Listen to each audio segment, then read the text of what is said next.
Audio test.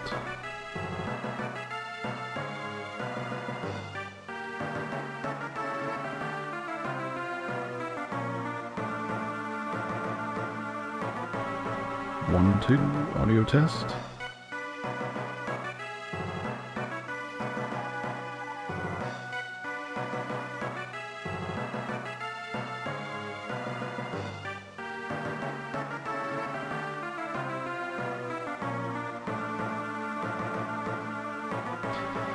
Okay, sounds like it's kind of working.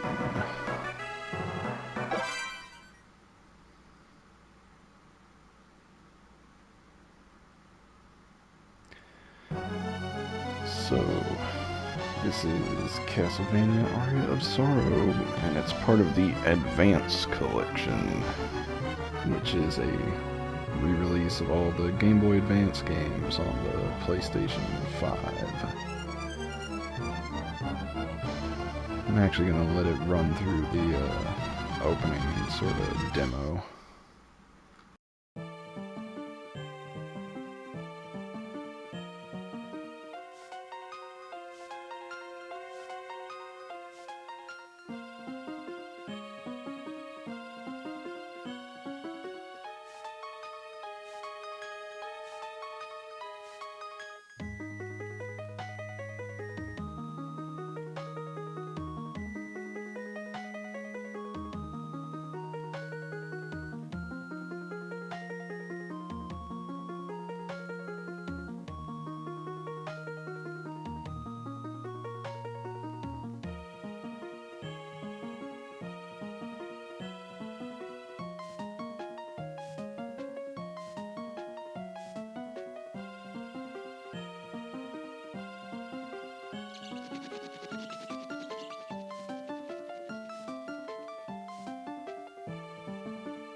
Oh, I forgot that it actually runs this during the startup.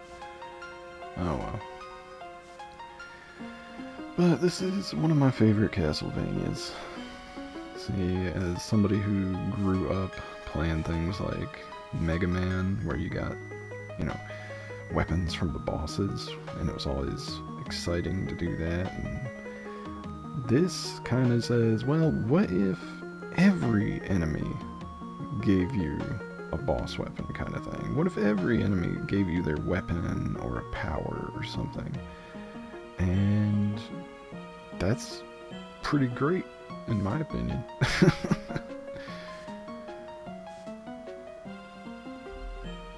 I mean, there's obviously some enemy souls that aren't as good as the others, but generally speaking, it's pretty fun to just collect all the little abilities.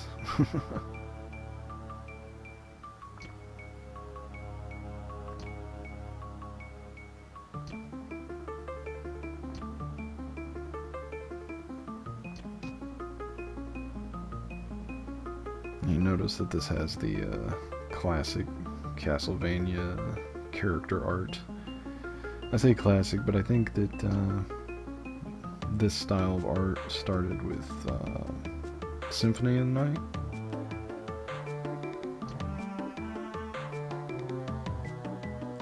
It's unfortunate that the follow-up game to this ended up not using this art style, and instead used a really generic sort of anime look.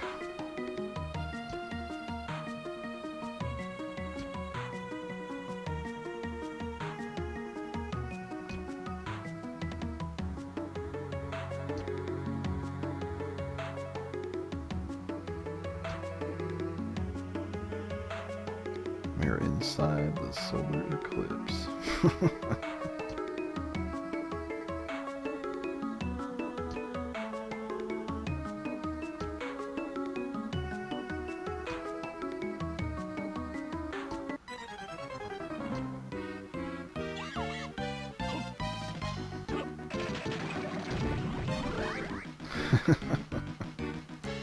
So, if you played Symphony of Night, you might have already noticed something about what Genya here just did to all those enemies.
So the movement in this is pretty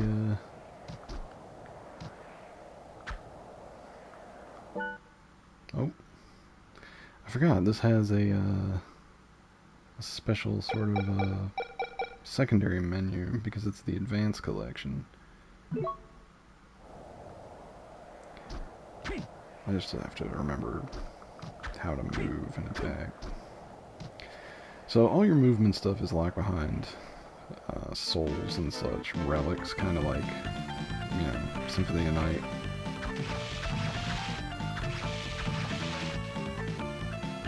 Those pop-ups on the side are going to get a little bit annoying. I might have to disable those. But XP, grinding, and collecting souls is a big part of this one. So don't be surprised if we spend a good amount of time grinding.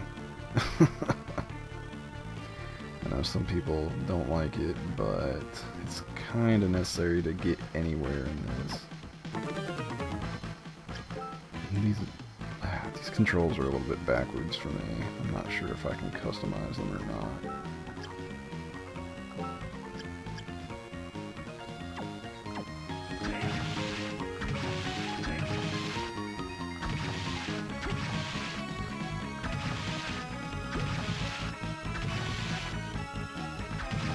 I'm curious if this sort of add-on menu on the side is telling me zombies have a soul that you can collect will go away if I collect this soul or not. Once I figure that out, I'm gonna make the sort of decision whether or not I'm disabling it. If it still keeps popping up with every single enemy I kill, eating up screen real estate, it's not going to be a thing.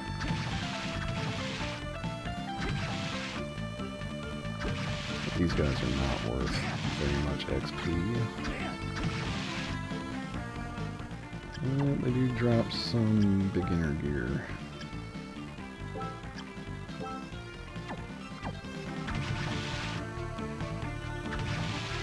So it is not a bad idea to grind these out a little bit. And I don't remember what their soul does. You'll notice that it's a little bit, oh, nice, okay. So that is fairly worthless, in my opinion. Okay, so it does keep popping up for us. Alright, so what we're going to do is we're going to disable that little side gadget. And there it goes. Okay, control settings. Maybe I can rework the controls to be more suitable for me.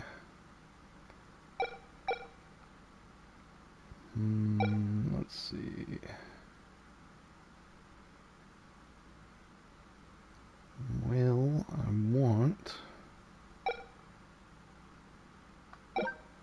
this to be... Guess we could put activate ability on that. I don't know. What do we got these on? Activate ability is L1 right now, so that's okay, I guess. Just make this display a map for now, but I want this to be attack. Okay. And for some reason, attack is also cancel, which is, I don't know.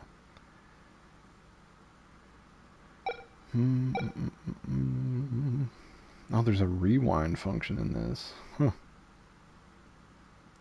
So let's see, bullet soul attack is okay. That's all fine over there. I think we'll stick with this. Let's see, what is, frequency and bitrate of the sound while playing. Huh. Okay. Well, we'll leave it on. Screen settings. Let's go with pixel perfect. I want it to look like the old game on the handheld did.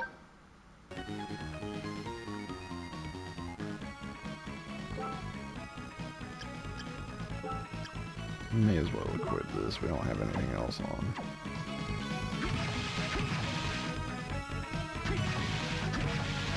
Did I set it to pixel perfect? Didn't notice if it changed. Yeah, it's set. Okay. And we also got little wallpapers. Make the sides look a little different.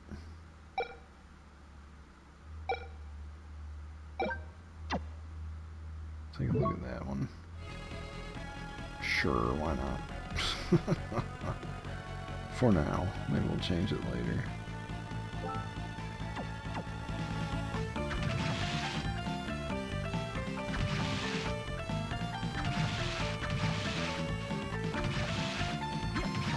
Yeah, so I just kind of feel like chilling out today. It is Halloween, so happy Halloween.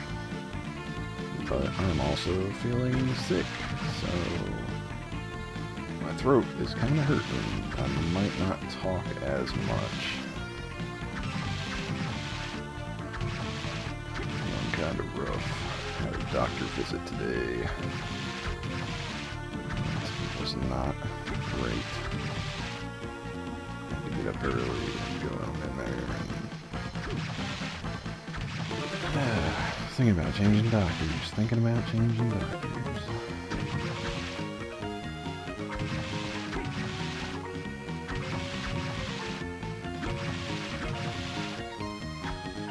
When you repeat yourself 5 or 6 times to your doctor and they still aren't understanding what you're saying or getting it through their head and adding other things to it, and it's like, why am I coming here?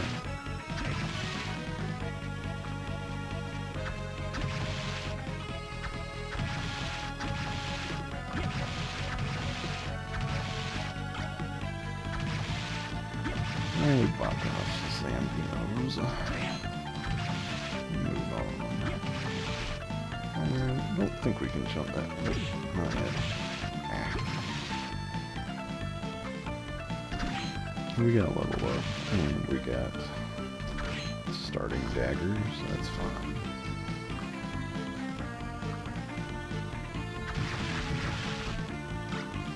Oh, the short sword is right there. Let's just go ahead and check that out. That's actually less damage than the dropped item. Alright, well. So, you might recognize this room, sort of, from, oh nice, I didn't realize we could get down here this quick. We don't really have much use for coming down here yet. But, yeah, so this is kind of based off the one from Symphony of the Night. I'm not sure if okay, I just float. Nice, okay, so we got backdash. If you remember from Symphony of the Night, the Gravekeeper was that guy that was doing all the crazy martial arts moves, bouncing around the room. So I guess backdash is fitting for him. Some of the souls will come from repositories like that we just picked up. And most of them will come from enemies themselves, though. Oops. These goofballs, I think they give either that fireball they launch or like a water spray.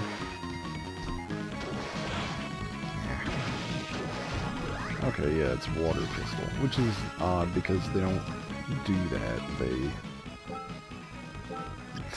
shoot fireballs at you.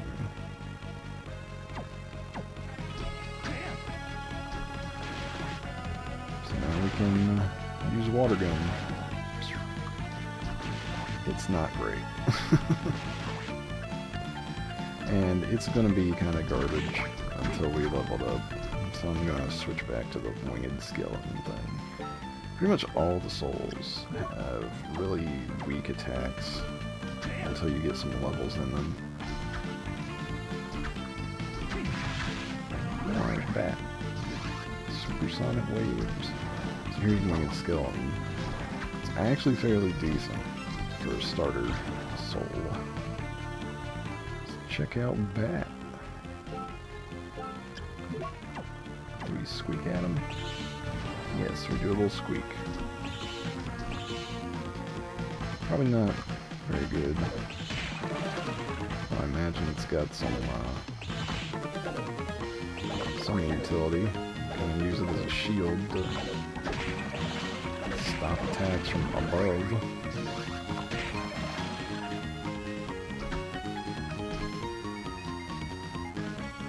So for now, we're on a pretty linear course because we don't have any of the movement abilities yet.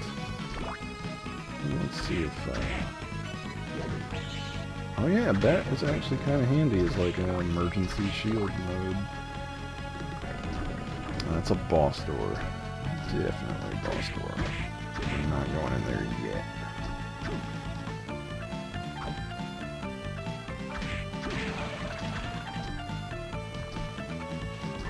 Unfortunately, we may have no other choice aside from grinding some. Which I think I might grind this axe armor a little bit. Because I think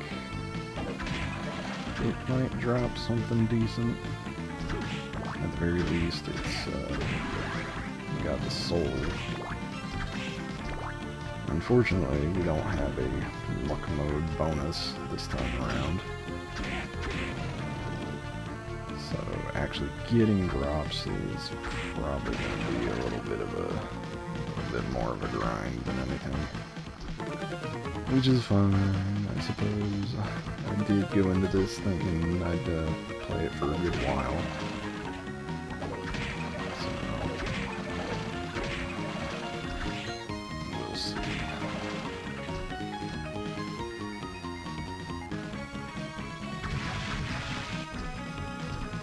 But I think the souls cap out at like 9, so when you have 9 of a one particular soul, like say the skeleton soul or the bat soul, if you've got 9 of them, it's maxed out. So now, you know, your attack does the maximum possible damage. I'm not sure if it helps with efficiency though. That green bar on the bottom is our mana. And it can actually restore on its own, or if we pick up hearts, because there's no sub-weapons in this one. Instead, sub-weapons are wrapped into the soul system. So, whereas in the other games, you might press, you know, up an attack to throw a knife or holy water or whatever. That's how you activate the bullet-type souls.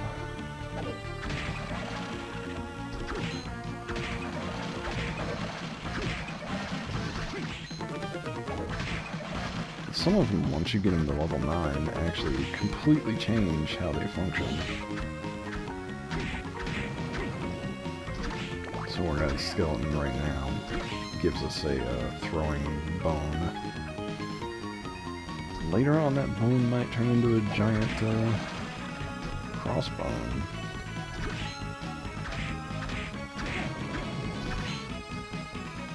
I do want the axe skeleton soul.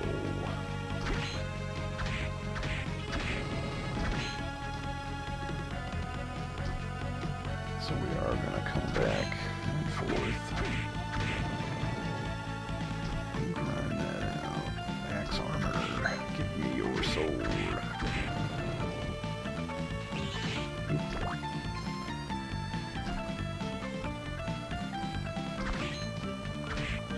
Yeah, I played this Castlevania, God, I don't know how many times. So many times. It's one of my favorites. That does not mean that I remember everything about it, because it's probably been at least a decade now since I played it last. Yeah, it's crazy, I tell you. Once you get up there in age, saying a decade ago is not that wacky and crazy. And it feels like it was just last week, last month, or whatever. Time has a real strange way of being felt, I suppose.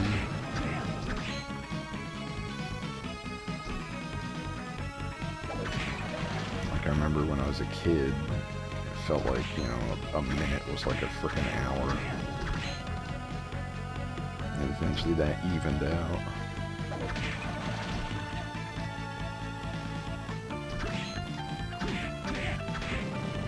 Hey, there we go. Axe armor. Let's see. This should be just like the standard throwing axe.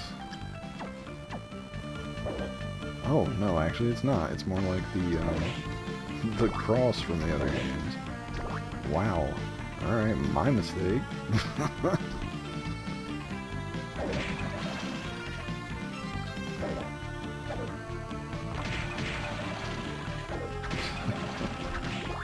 So you can still do the goofy little, you know, throw it out the opposite direction and then wait for it to come on back. But it does eat a lot of our MP when we use it. Let's go down here. I want to see if this is a save room. It is. Nice. So because this is Castlevania, we no longer trust walls to be walls.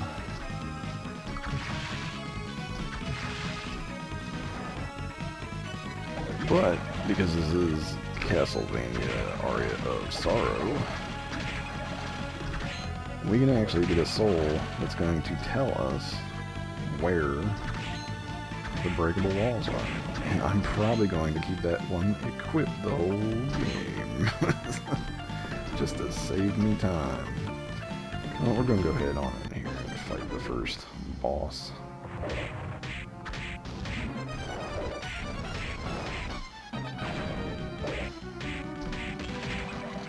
Easy breezy.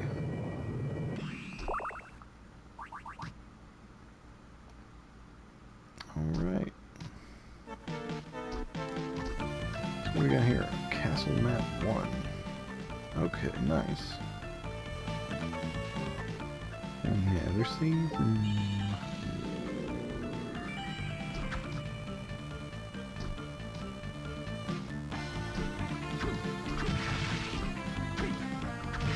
Ah, here we go. This guy got what I want.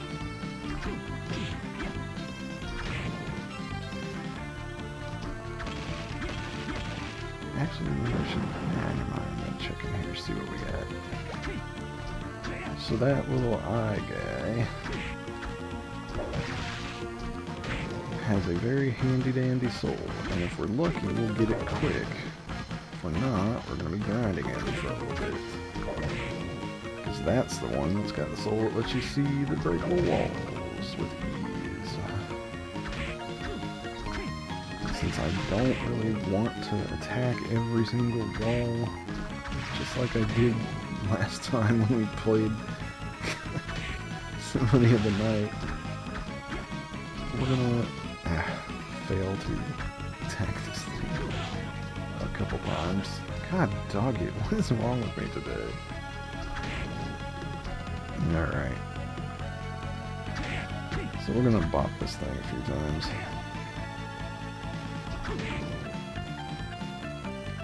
Let's see.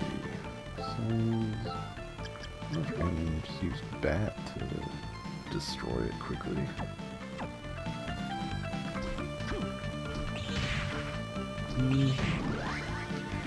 So bat's kind of nice just because it's got that omnidirectional attack.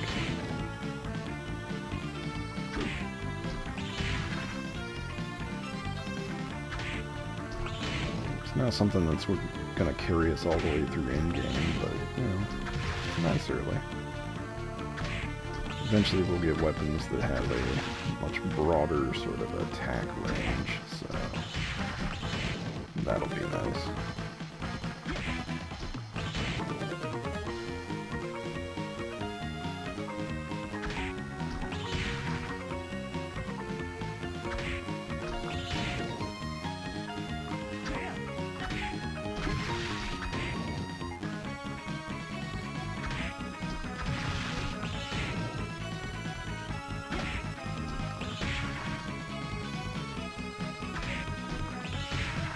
Our MP does regenerate on its own, but our health does not. Not until we get our hands on a particular soul. Which is kind of the answer for everything in this game. Can you do X? Yes, if you have a specific soul.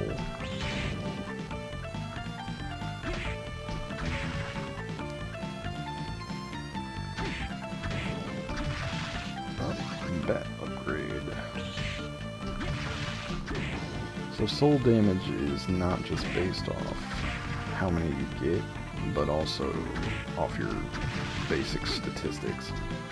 So like int is usually the usually the stat that controls your sort of spell damage. Strength, of course, that's your weapon. Con, that affects your defense, and you know, maybe like poison and stuff. And luck is, of course, drop rate.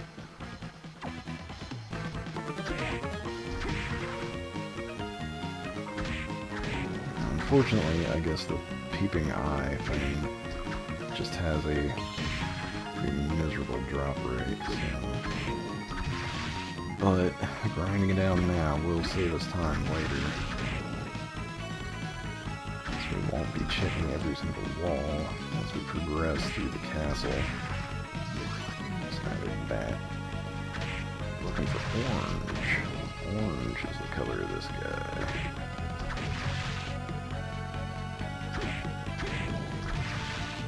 We'll get it eventually.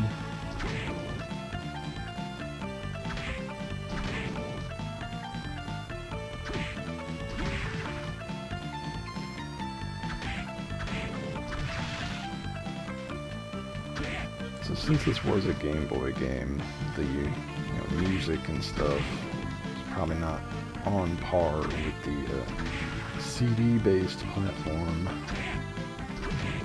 games like Symphony of the Night, but it's still got some great jams in it, that's for sure.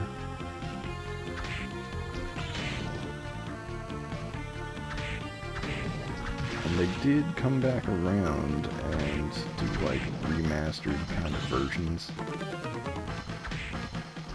I think that it was for, what was it, Castlevania HD, Harmony of Dissonance maybe, where you could play as every Castlevania character in a bunch of sort of multiplayer maps, which was kind of neat. It was a neat idea. I mean, in practice, it kind of devolved to sprint through the levels as fast as you can to get the boss treasures.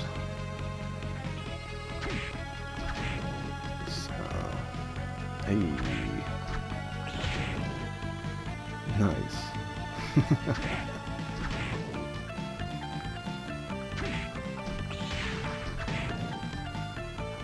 But yeah, like, I remember playing a good amount of Castlevania Harmony of Dissonance back in the day. And if you first started out late, I guess, because like I didn't buy it right when it dropped. But if you started out late, everybody else had the supersonic boots, right? So they could move through the stage faster than you. Which meant that, unfortunately, new players were often left with empty stages devoid of anything to fight.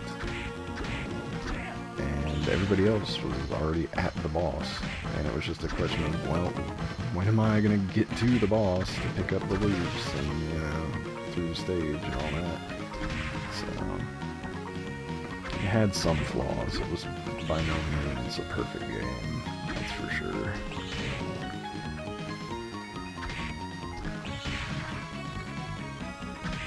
Which is unfortunate because the concept behind it was really cool. You know, running through stages from all the different sort of Metroidvania style Castlevanias and such. And there were like some stages based off the old Castlevanias, the classic ones, like the first one. I think the entirety of the first one was sort of condensed into one of the stages.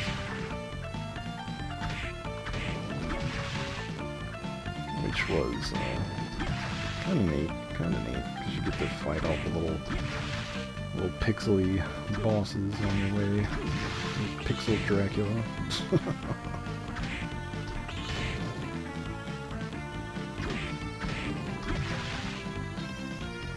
I think the earlier Castlevania games were kind of based heavily off of Universal movie monsters, you know, like their version of Dracula and, you know, Frankenstein and the Mummy and all that. And then once we hit like Symphony of the Night, which was, I think, Iga's first go at being like the lead in a Castlevania game. It just kind of changed, and suddenly Castlevania had more of a its own sort of story and background and all that. You know, of course the Belmonts and everything were still there, and yeah, the Castlevania where you play as Trevor and Alucard and all that had a hand in, you know, the styling of Symphony of the Night. But things really changed then, that's for sure. And I really miss having new Castlevanias every once in a while. That's for sure. It's one of those things that I always looked forward to.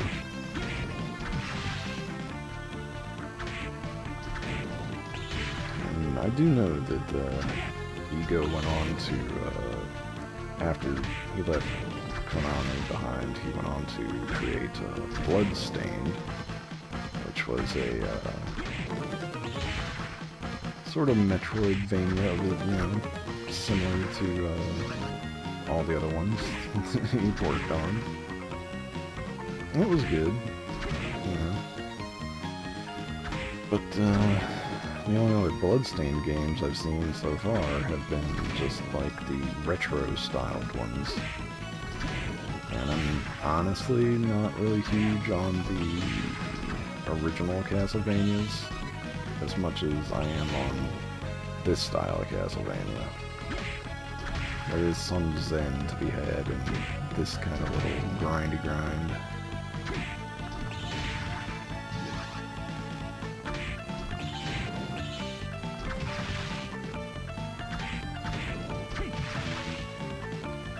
Once in a while I would pick this game back up and just play through it all the way.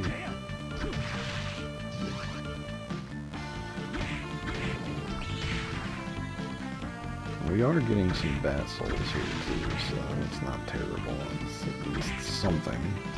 We started with pretty much nothing. I do really want this dang eye to drop its soul though, so we can move on. I really don't want to sit here and grind this guy for 12 hours or something.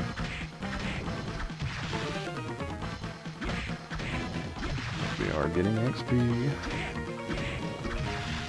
And once we get the Peeping Eye Soul, we can equip it and never look back. Never look twice at an outer wall. Until we get to the point where we have explored all the rooms, and then we can finally take it off and start using some stat bonuses in its place. Because the eye drops a orange soul, which is statistical bonuses usually. Like right now we have the zombie one equipped, which boosts our strength when we're poisoned. And some of them have little goofy requirements like that. Some of the better ones don't have any goofy little requirement. You just put it on and it works. Put it on and you have more strength, more luck, whatever. But you can only have one at a time, so...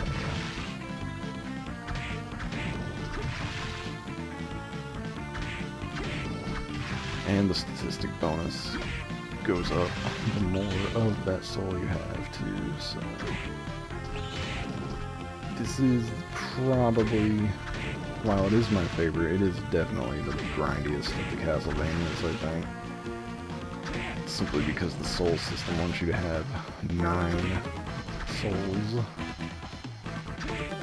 to get the maximum effect out of them. 9 of any particular one.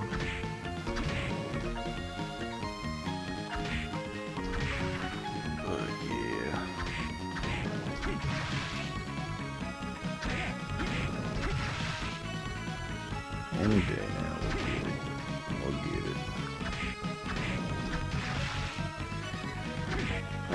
So it is Halloween. I know that's for sure. I was out at my, doing my chores about town. I noticed a few people were dressed up.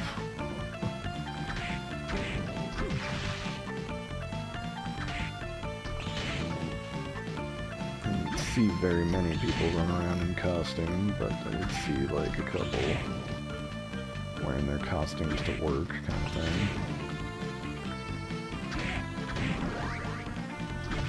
God, I don't know when the last time was I wore a Halloween costume. I just kind of broke off from it, to be honest with you.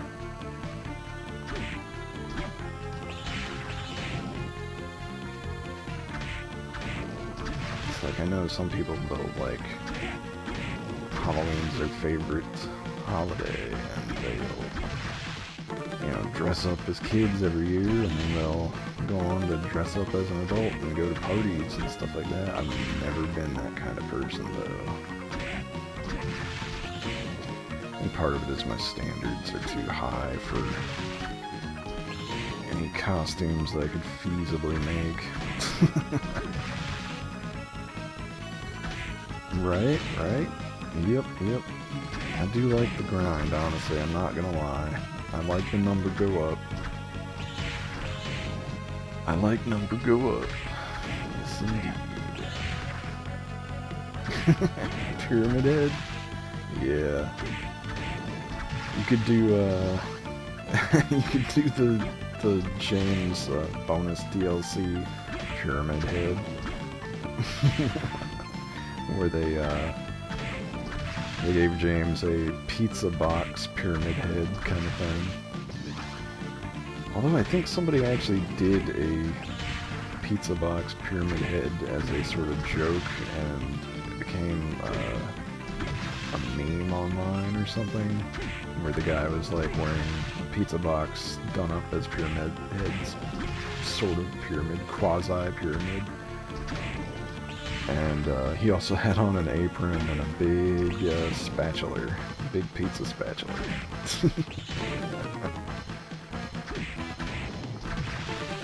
Yeah, doing up a pyramid head costume, man, that'd be a lot of work. I'm thinking, like, I've seen different variants of pyramid heads, you know, pyramid even, and some of them have, like, meshed metal kind of thing. Some of them are just, like, flat metal. And it's like, you could get real detailed with that.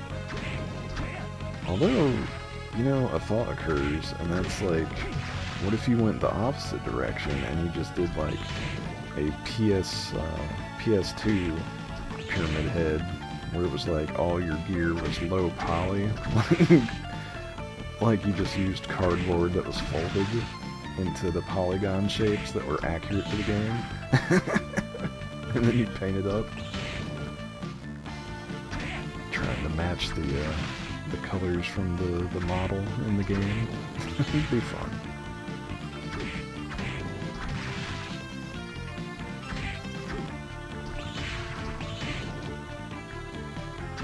Yeah, I never got up to any sort of Halloween hijinks, really.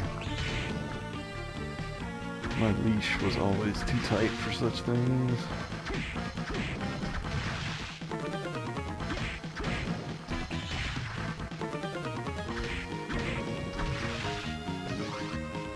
Once in a while I thought about doing like go to a Halloween party thing, but you know, it's like being social, question mark.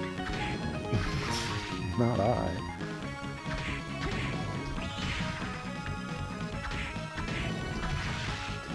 Yeah, so like half the stream's gonna just be killing this peeping eye. It is being belligerent. Oh, there we go. Finally, we got it. Awesome. Now we're gonna equip that and never worry about finding breakable walls ever again. We're gonna go save, because that was a hassle. Alright. Finally move on with the game.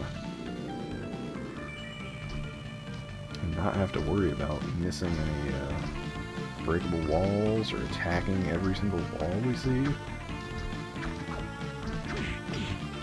I got a little bit too close to that guy.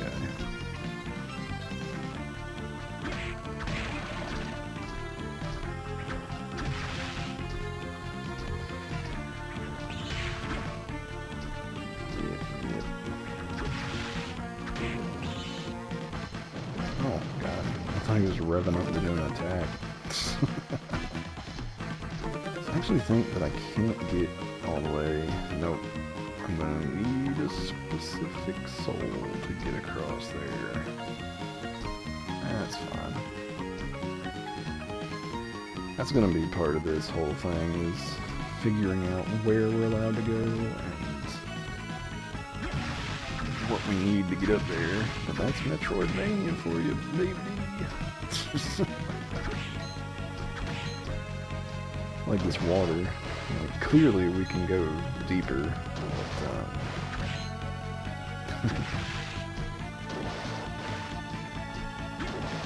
But, we're gonna need a new soul to get under the water.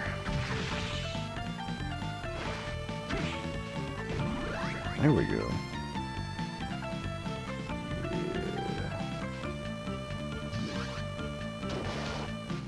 Yep. Yeah, this is, in my opinion, this is like the best Castlevania from the, what's it called? Game Boy Advance, that's it. Well, almost got bit by the fish. We're gonna equip that because I keep forgetting it. So, this one, like, there's a couple others that came out on the GBA before this one.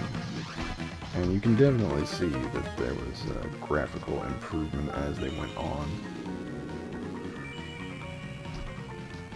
The first one I want to say was Circle of the Moon, which was fairly rough. Like, the sprites were maybe half the size of this one, maybe a little bit bigger than that, but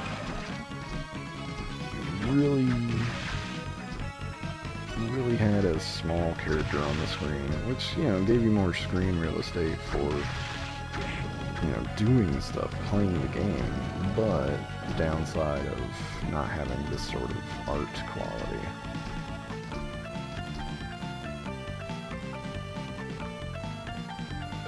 think that's where this one shines a lot, is it does have really high quality art for a Game Boy game.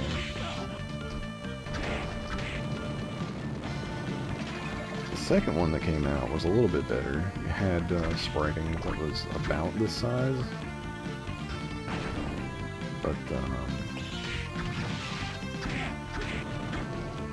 they used a weird kind of what do you call it? So you know how the backdash has a after image thing, and Symphony of the Night had after images behind Alucard all the time. But the second GBA Castlevania that came out had that after image all the time thing, but it just didn't look good. It was like your character had a bright blue glow around him too. So it was like they're still figuring it out. And then this one, I feel like they really just, they did it. They hit the mark, you know. Oh, we got some leather plate. That'll be helpful. Oh yeah, we can equip that cape too. I forgot about it.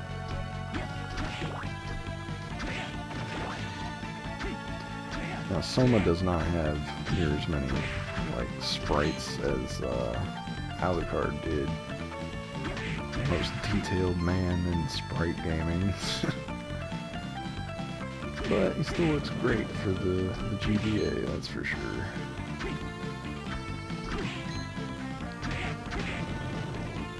Come back, Skeleton. Stop backing away.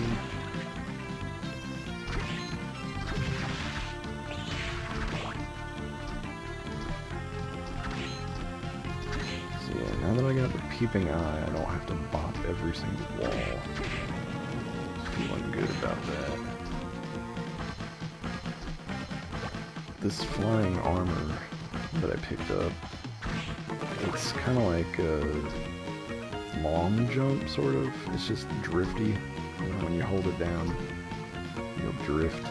It does eat some magic, but it's not a concern, really. Unless you're already out of magic. Oops, bad habit. Attack the wall. Oh, nice. Armor boost. I'm not gonna worry too much about getting any more orange souls for now. See, now it's throwing them at me. I got the con boost from that guy. But they'll be helpful later game when we're trying to do specific things. We might need more strength, more defense, whatever. Oh, see, the axe armor drops leather plate. Okay. Did I miss something here? Maybe I should go down one. You see that armor up there. Can't get to it till we get, like, I want to say double jump or maybe bat form. Which, yes, of course, bat form returns in this. Much like Alucard's bat form. I'm using a little bitty dagger. It's like a few pixels long. I think it's, I don't know how you pronounce it, honestly. It seems like it's one of those old Englishy kind of thing. Basilard? Something like that. Baselard? I don't know. Standard dagger. That's what the description says, at least.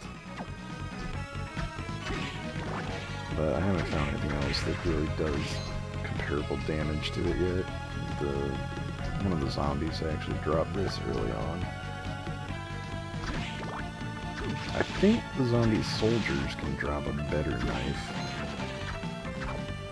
Not that the knives are near as good as they were in Symphony of the Night. Yeah, you could just stabby stab super quick with that Symphony of the Night dagger. These ones are not as good. They attack similar to the short sword, but with just less range. So I do want to upgrade to like a broadsword or something like that and get my hands on it for this game.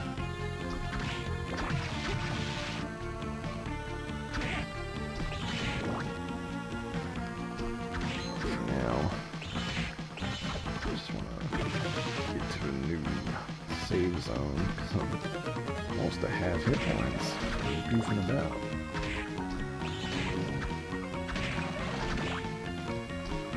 Let's see. Okay, this way is just the zombies. So I think that room we couldn't get into up there probably just has an item in it. Let's see, that's how it's boxed off on the map. Also, tell me if my audio is good or jank, because I know that when I was playing Monster Hunter Wilds Beta, I was pretty low compared to the game, so almost inaudible.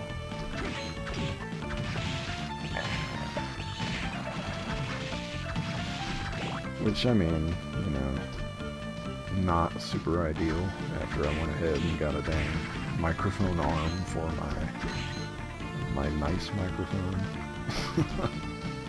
But hey, at least I sound better than I did during the Symphony of the Night stream. I was using my garbage microphone. It was the only thing that would pick me up at the time while I was sitting somewhere. Still a little bit low, huh? Unfortunately, I'm not sure if this has any audio balance settings. And I guess I could check the game itself. Odd. The game itself doesn't have a volume setting or any option menu. And I'm gonna check the actual stream functionality thing real quick, but I'm fair sure that I don't have a setting there. But let me check it real quick.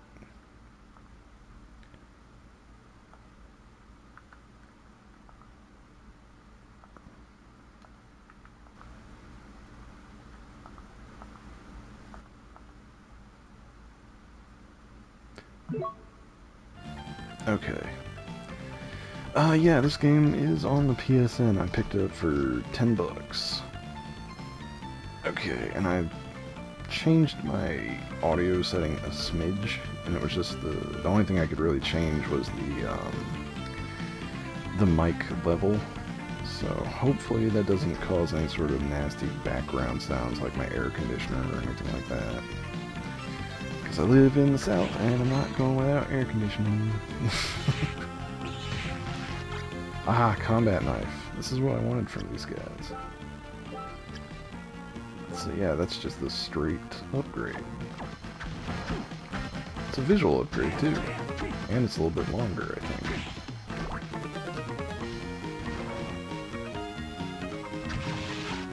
Oh, and they dropped the next one for me. How nice. Let's see. Yeah, now it looks like a proper knife. I think it actually comes out a little bit faster too now. Some of these knives can get pretty pokey, but I don't think any of them get as pokey as the base knife moveset from Symphony of the Night. Is this the way? Yeah, it is. I'm just gonna pop up here and save since I did pick up the combat knife.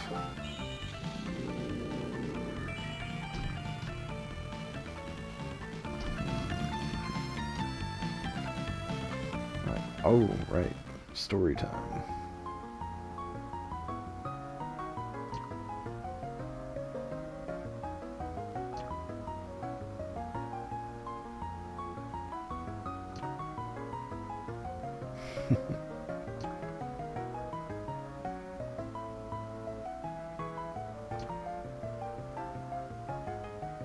And boom, I was here.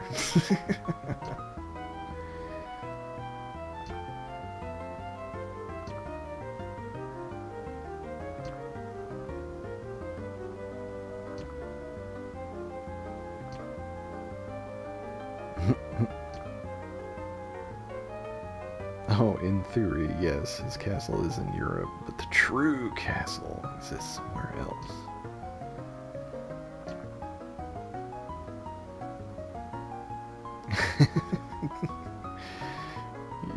Yep. Old Grant. I remember him.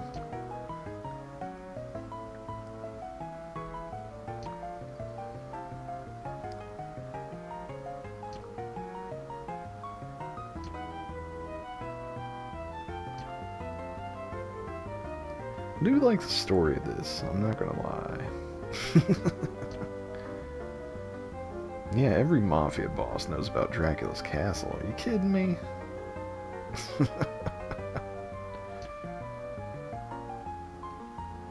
Now, see, this is where it gets a little bit interesting as far as Castlevania's story goes. Right here, he says Dracula perished in 1999. And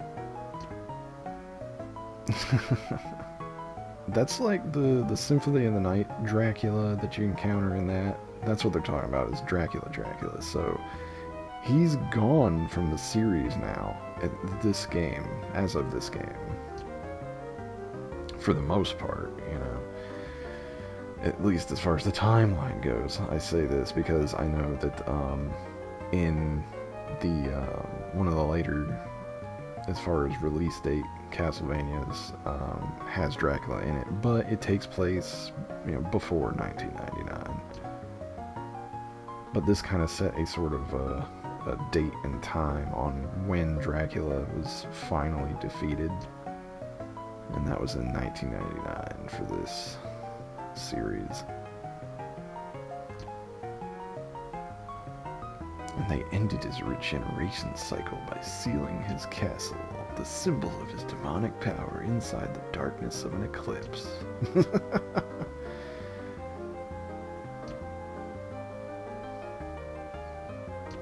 Still more to the story. What? There's more. In the year 2035, a new master will come to the castle, and he will inherit all of Dracula's powers. But that's... Yes, that time is now. I better get going. Is that all then? Oh, yes, thank you.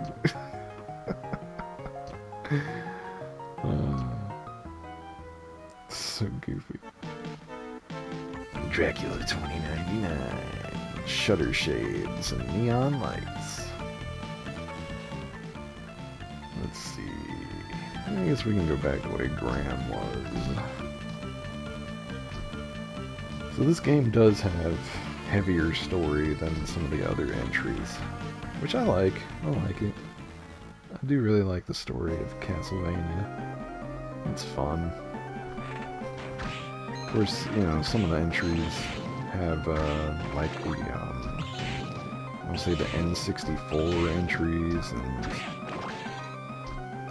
something like that, kind of,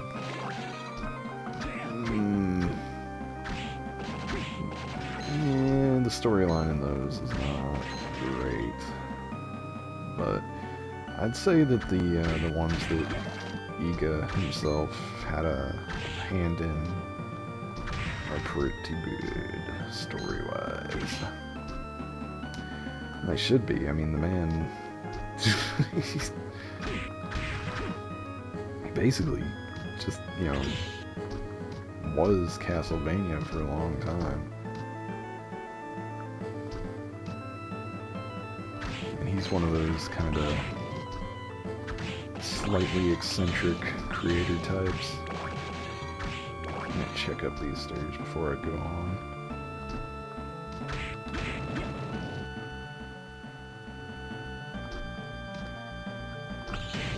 I think in every time I've seen a picture of Iga, he's been wearing his, like, signature cowboy hat. Signature cowboy hat and mustache. It's funny because, like, Dracula in the game sometimes has a very Iga-looking mustache and facial hair going on.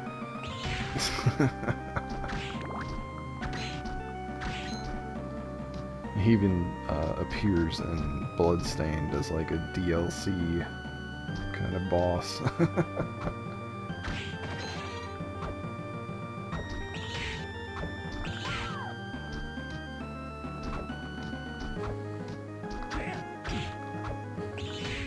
Which I actually, if I'm being honest, I never played that DLC, even though the fact is I backed the Bloodstained project, and I was like on the upper end of the tiers. So I think I probably have the code somewhere for it, and you know, I could jump through whatever hoops necessary to acquire it if I really, really wanted to. But by the time the DLC came out, I had already played the game in and out. So this does less damage than our combat knife. It has almost the same reach, so we're not gonna switch to that. And we don't have... well, what's the scarf do? Actually, the scarf's better than the cape. Okay. Bloodstained was really good, though. It was really good. There's some things that I didn't really care for about it, like sort of 2.5D thing they had going on, which really in any game that's like a side-scrolly kind of platforming thing, I prefer pixels over, you know, polygons, because pixel-perfect jumps can be a thing, and sometimes devs will put a pixel-perfect jump in their game and then not realize that, you know, they did. And it's even worse when it's a polygon-based game, or like a drawn game, you know, one that uses art assets that are hand-drawn and then they don't actually fit your character's real sort of hitbox in the game.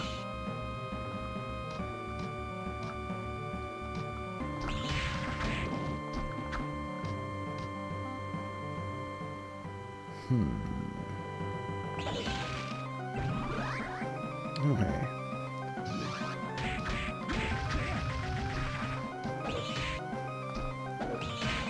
Like I said, the bat is actually a handy soul, because you can see that it's bopping all these things that are low to the ground and difficult for us to hit. Well, boss time. Let's see what we got. Oh, it's Manticore.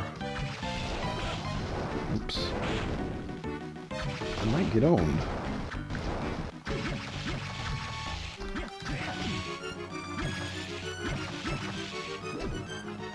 If I goof around with the fire blasts. And these dumb little things that are on the platforms, I gotta be careful of those. There we go. I guess maybe it was a chimera. Chimera, manticore, it's a poisonous lion thingamajig, whatever. Oh, I forgot this thing was here.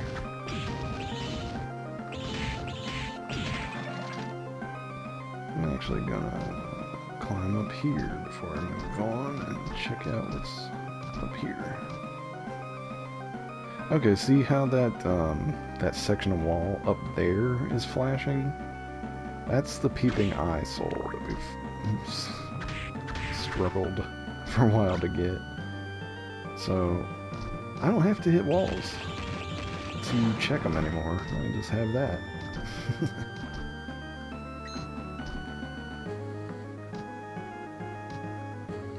It does mean that we don't get the stat boost of souls like Skeleton Knight, which would give us more strength. Ghost Dancer. I don't think there's any getting up there until we get double jump. Yeah. I'm gonna equip the new... oh wait. Silk Robe. Oh, okay. It's a... armor. So... one less defense, but it does give us more int. I'm gonna equip it, why not? Yeah, it doesn't really feel like it's doing much.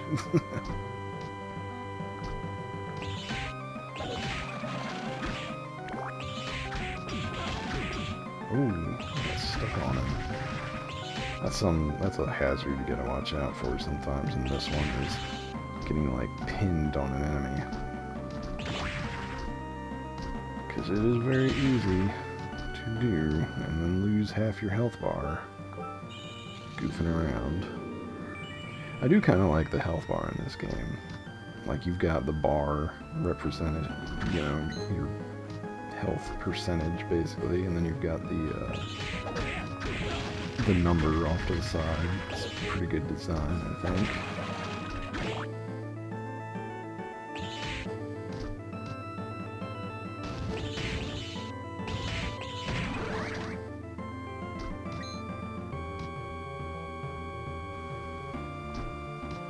But yeah, we saved after beating that boss, so we'll continue on. I thought he'd get that bat squeak off faster than the boulder, but no.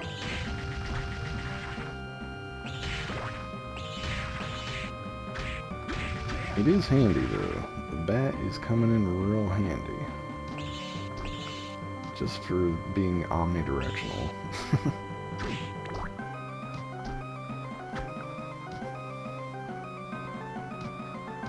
Oh, what's this guy got? Oops, wrong button. I keep forgetting that my backdash is not on the triangle button. I may need to switch that around. Because I remember I've got like the muscle memory from Symphony. So let me actually change that. Control settings. Where's... which one is it? Is it R1? No, it's L1. Yeah, we'll make that activate ability. And we'll leave that as that, because I've been opening the status screen with the start button anyway. So...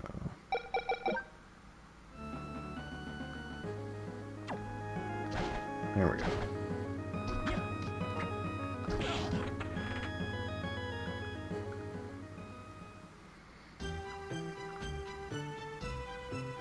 Backdash is not required to be used, but does make certain enemies a lot easier, especially while you're using a weapon with low range like this stab 'em a jig.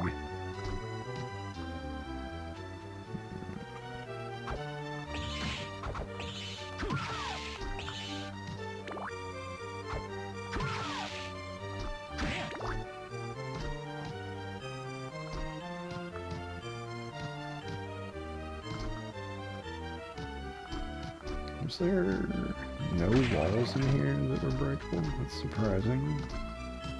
You'd think this area would have one. It's not, though.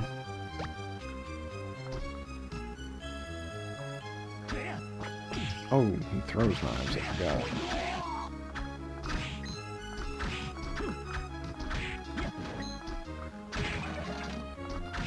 Goofy giant skulls.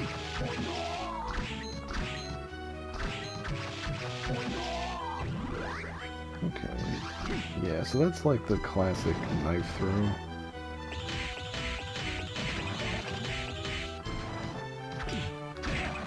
And if you noticed, we can stand on top of the fireball breathing bone skull guys. If we want up there, we have to push this.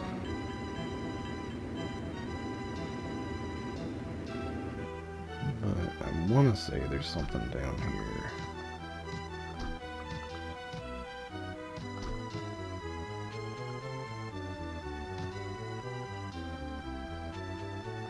Oh, we need double jump. At minimum, we need double jump. Flea Man. Flea Man is still just as annoying as it has ever been. The ectoplasm is actually really dangerous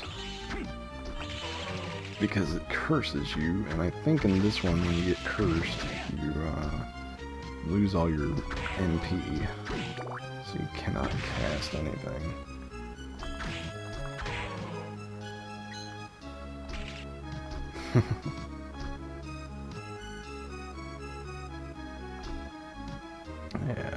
Yep, yep.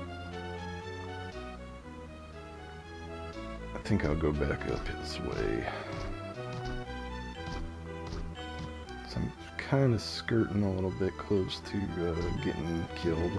I'm at half health right now.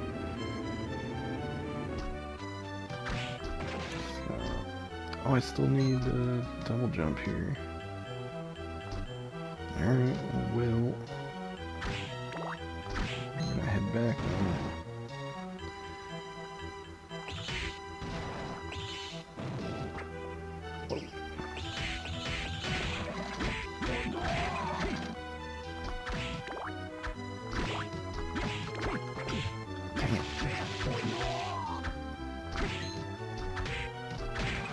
Getting a little sloppy.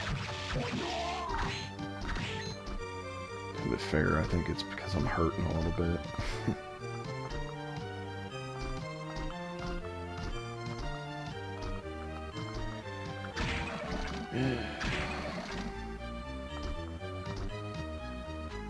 Let's see. Where is the closest save room at? Go find a save room. Not so sure about it being here. I might have to backtrack.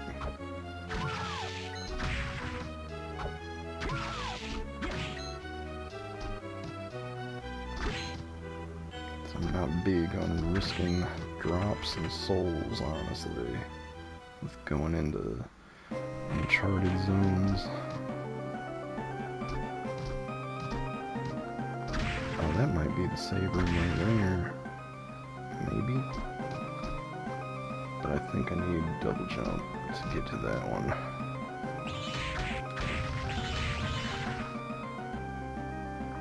That's fine. Go this way. These rock armor guys, you see they'll smash their boulder. They're trying to throw it at you on the roof and get nothing out of it. Kind of silly that they put them in these hallways. Oh, that was close. Got wedged up on him again. Alright.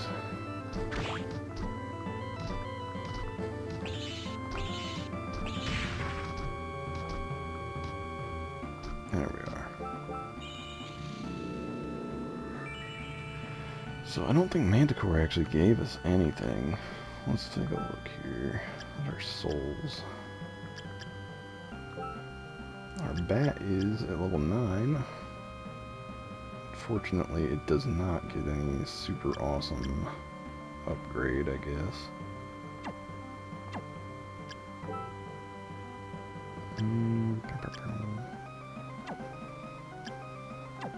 Looks like we are at level 10.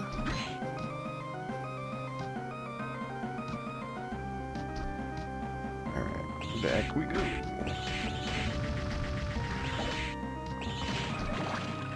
So that being at level 9 means we're getting the maximum it can offer as far as damage for our stats. But some souls, once you hit level 9 with them, they will do extra kind of bigger attacks or fancier attacks or something like that.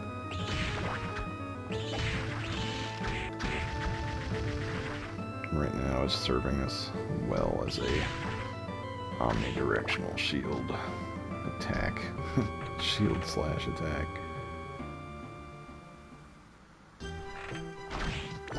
And I want to say that that zombie with the big sword drops a decent sword as well. So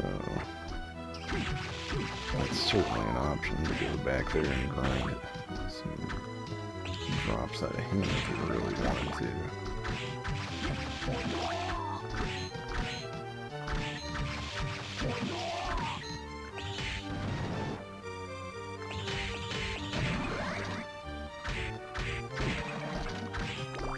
But for now, we're going to press on. We've already been here and checked all these areas, and we needed the double jump to get anywhere.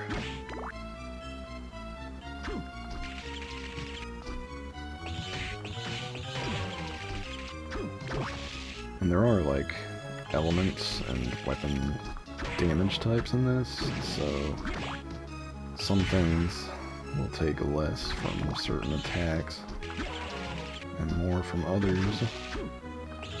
Generally speaking, in Castlevania, though, Holy Element is the best element in a lot of ways.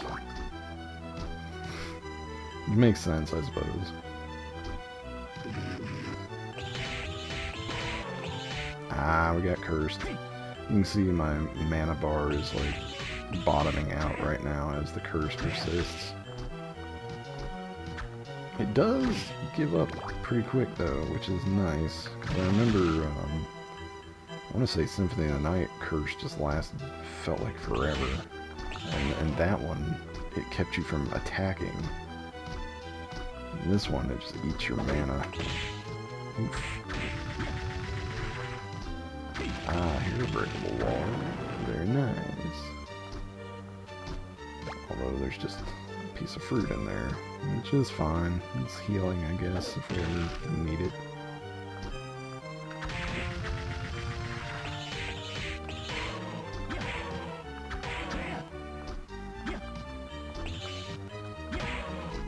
There we go.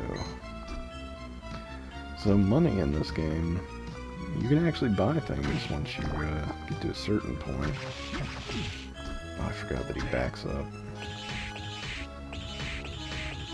And I want to say this guy's got a decent soul for grabbing. Ah, here's the save point. But yeah, at a certain point, you'll actually get access to a shop in this, much like how the librarian would sell you things in Symphony of the Night. But what's interesting is the shopkeeper is gonna come back in the next edition, or well, next part of this game series.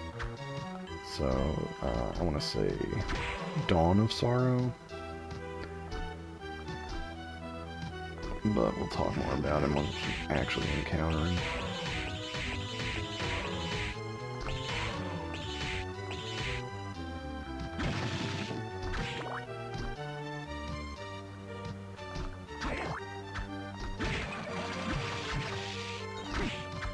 Oh, I forgot that those transform into cats when you beat them.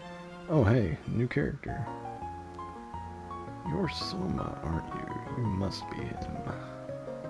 Yes, but who are you? Ah, here we go. Yoko Belnades, or Belnades, however you want to pronounce this. A member of the church. How would they recognize Soma? You've met Genya Arikado, right? So this is, the obvious tip-off that Genya is Alucard, as if Arikado was not hint enough, right? And the fact that he uses Soul Steel right at the start of the game.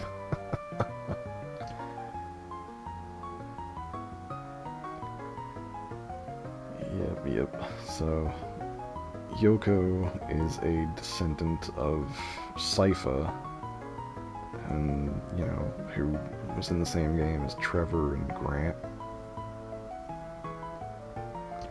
And Alucard asked her to help.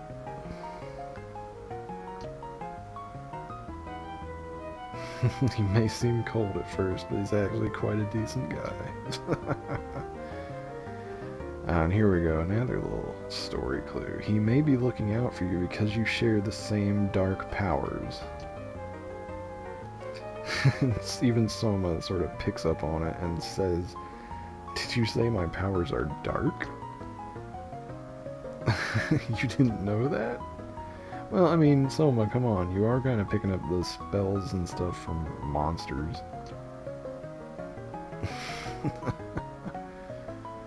And here we go, the exposition. You have the power to rule over and command monsters.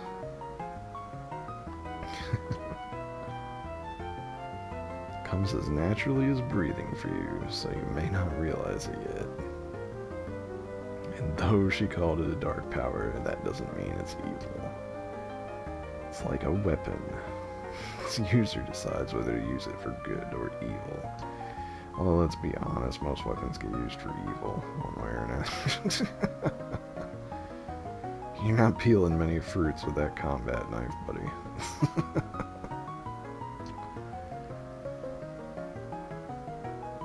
And here Soma opens up on the power itself, making him feel like he's losing his sense of self.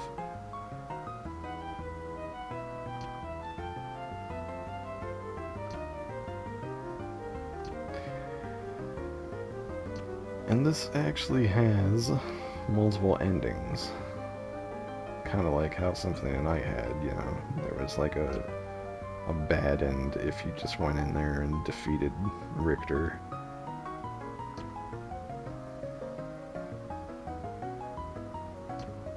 So Yoko believes Graham will inherit Dracula's powers.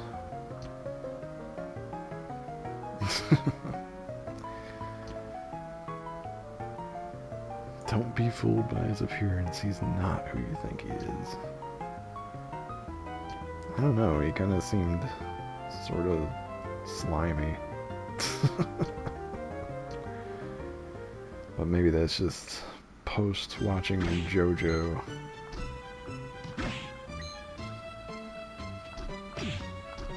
It's like, kind of looks like that Kira feller, doesn't he?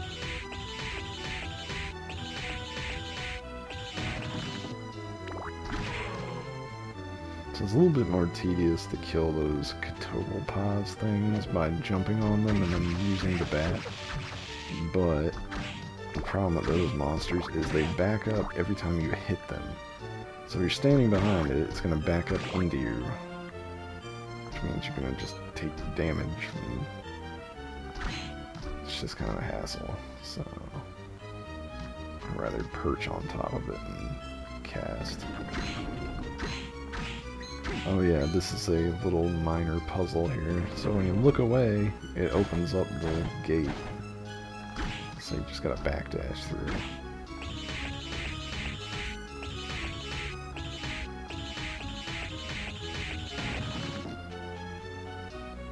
And the Catoblepas enemy, if that's even how you say it, don't ask me.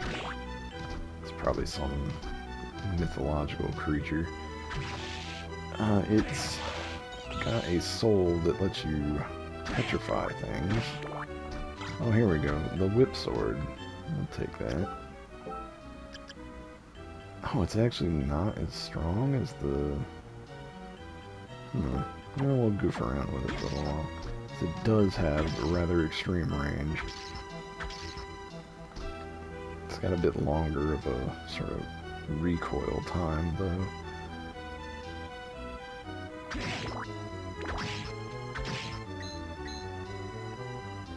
So there's a boss door right there, but we're not going to go in it just yet.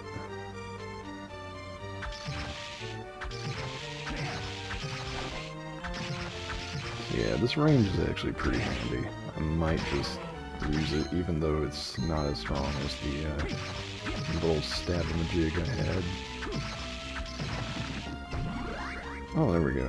Catoblepas breathes a petrifying cloud into the air, and it's a blue soul. So that means you use it with your shoulder button, kind of like the floaty armor. Which eventually we're not really going to need the floating armor soul, so we'll be able to remove that from our set and be a-okay. But prior to getting any more movement options, I'm going to keep it equipped. Even if that means I have like less attack options available to me. Not having to go into the start menu over and over and, you know, select the float armor thing just to get where I'm going. is more important to me. Oh, so yeah, you need slide to get through there, I think. So I have to come back to this one. But it looks like pretty well explored everything we can get to here, so it's probably boss time. And I don't remember what the boss is down here. And while this whip sword does sort of feel reminiscent to the classic Castlevania whip. Oops. So yeah, that's what its breath does. Stone effect. So while it feels similar to the whip in the previous games, it does not have the hold it to spin it or flop it around kind of move. I want to say that the hold the whip out thing only came about with Super Castlevania. Was it Super Castlevania 4 or something they call it? I can't remember anymore. Maybe it was 3. But Super Nintendo had Super Castlevania on it. And honestly, that was a pretty good one.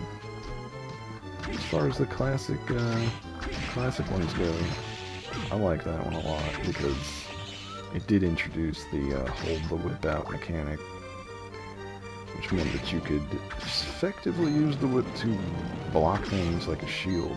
So fireballs or anything like that were coming at you, you just hold the whip button and keep it out there.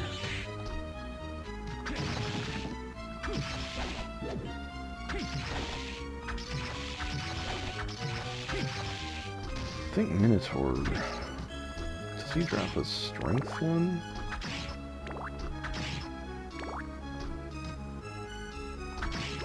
I can't remember what Minotaur drops. I think Red Minotaur drops a swing the axe kind of soul. Alright, the boss is on the left side here. We'll give it a try. What do we got? Oh, great armor. It's actually probably a good idea to use this whip sword, then.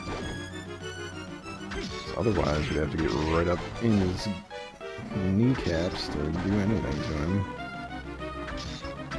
And this guy is actually going to be a standard enemy later. So, right now he's a boss, though. But he's not too bad. No, he's just got standard enemy moveset kind of stuff. Telegraphs pretty hard, which is nice. I'm glad that the rocks that he kicks up when he swings aren't projectiles.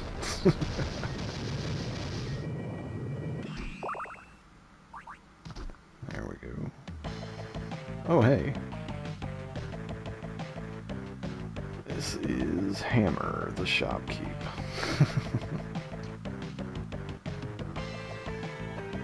You're rude, Grandpa. Jeez.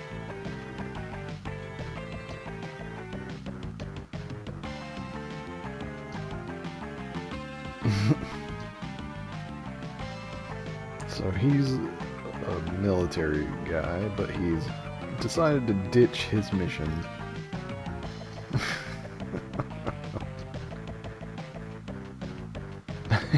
Now he's opening up a store in Dracula's castle.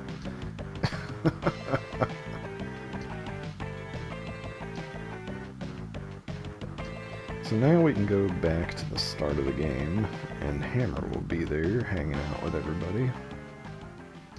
And we'll be able to buy stuff. Alright, awesome. We have the Malphus Soul, which is, I believe, the Crow Demon from previous games. Although, in some games he's called Karasu Man, Karasu being crow in Japanese. But yeah, now we can double jump. So with double jump and the float armor combined, We can get to a lot of places now. Let's see.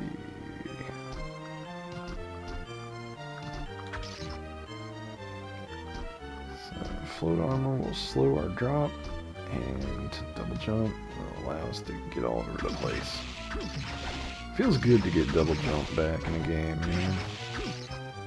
When you've played it for so long and you're super used to having it, and then you come back along and play the game again and you don't have double jump at the start.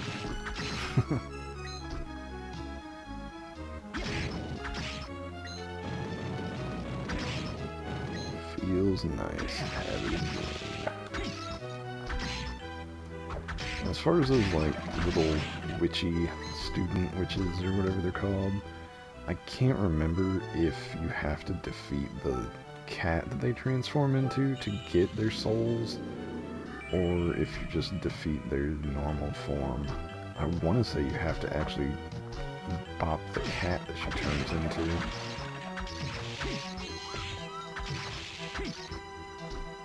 But I can't remember.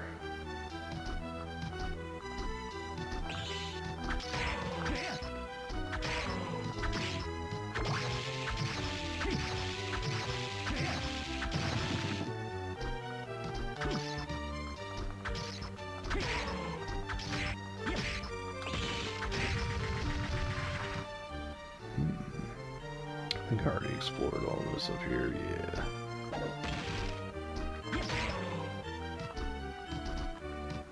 Nothing up there.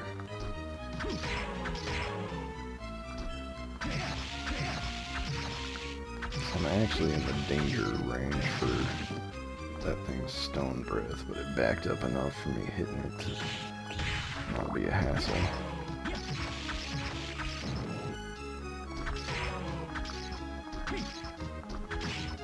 I do really like the Rip Sword early on for its range. Eventually we will get some two-handed type swords that will have a big arcing attack. So those are pretty nice to have. Okay, this room, I think we could get up here with double jump. Let's... No, not yet. So we're gonna need one more stage of jumping, maybe, or the box. Actually, yeah, I think we can push this box down here now and get that. Yeah. We puzzling. Little puzzle action. There we go, broadsword. So let's take a look at that real quick. More damage, but how much range are we losing? Oh, it does have an arcing attack though, so that's not bad. We'll fool around with this for a bit.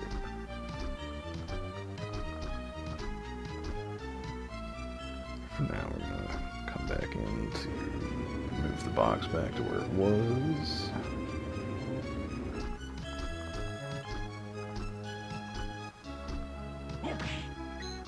The broadsword swing does kind of stop us for a second there, though. Heart pendant. So let's give us more luck. That's good.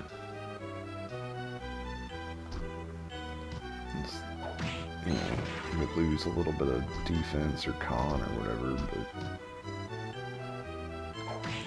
any bit of luck helps, you know.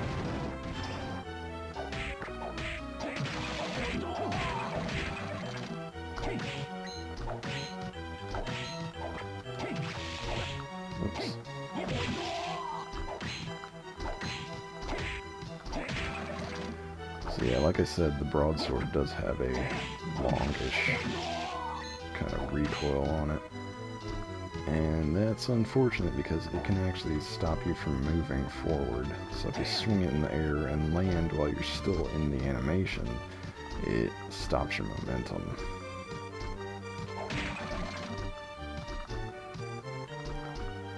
Which is not super great when you're trying to get somewhere.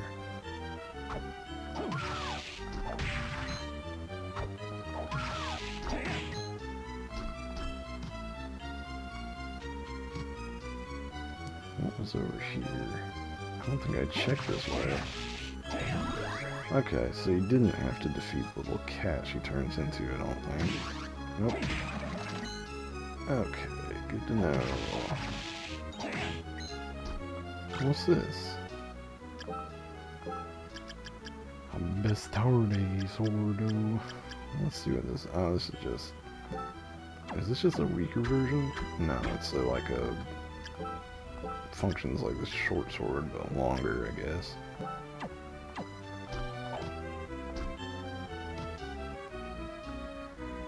Yep. I might go back to the whip sword, though, because this broadsword... I don't really like how it locks me up when I'm doing stuff. Hammer.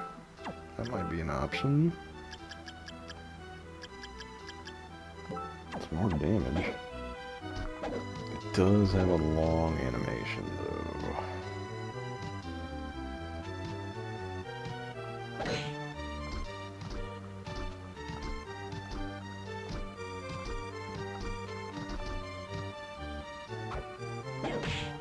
Yeah, that animation's kind of long. So I don't know about that.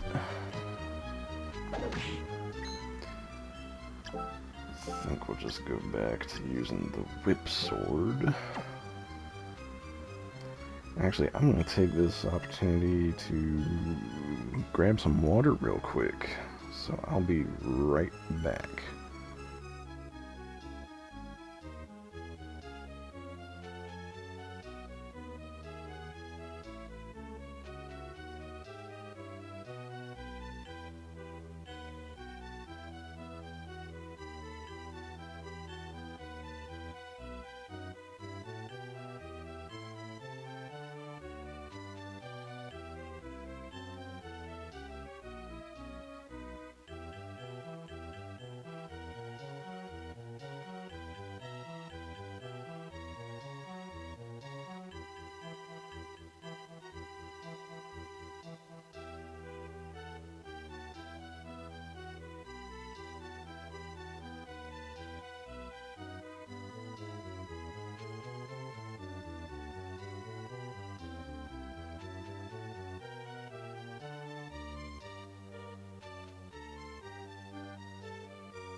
Okay.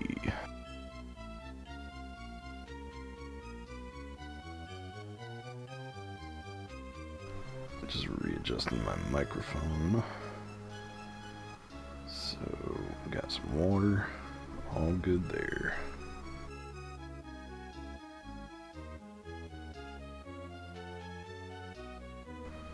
Alright, back to it. So we got a double jump. And let's head back on up.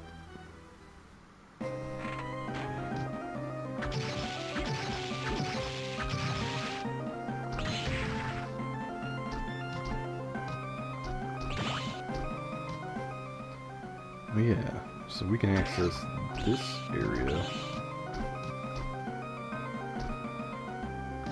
now that we combine double jump with the floaty winged armor.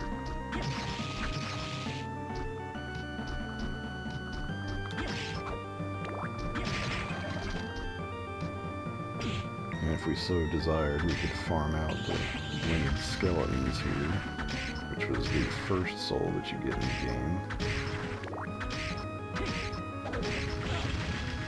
I'm not too worried about it though.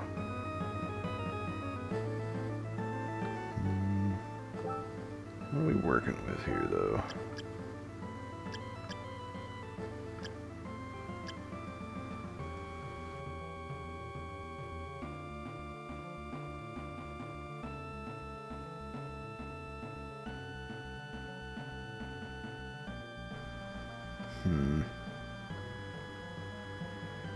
Well, I think we'll just stick with bat because, you know, omnidirectional. I don't think we've gotten any good armor recently. I just got that heart pendant.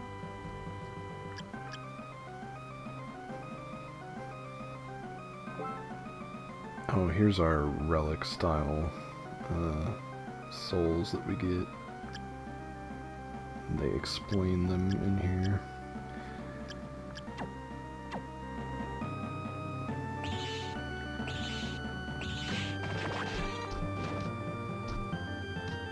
Let's see. Just takes us back here.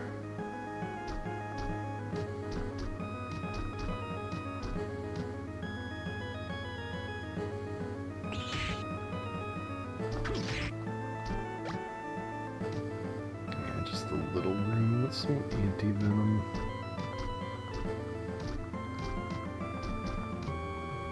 Alright. Oh, here we go. It's a warp room.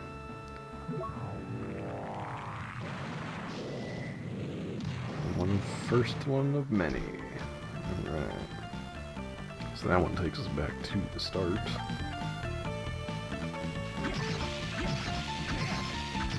To an area we could not access prior because we didn't have double jump or floaty armor. Which I think, though, we would have just needed double jump to get up here.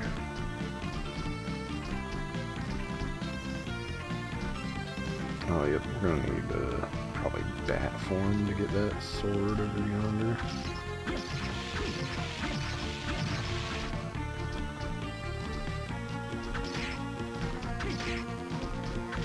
I think Killer Doll might curse you if it touches you, kind of like the other thing.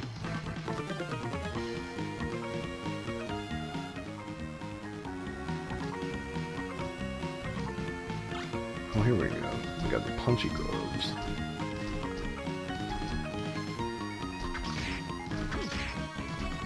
I remember in Symphony of the Night, like, if you were so inclined, you could just play the entire game with Alucard's bare hands. Let's see what the Castus, Cestus, whatever it looks like. I think it's a Castus.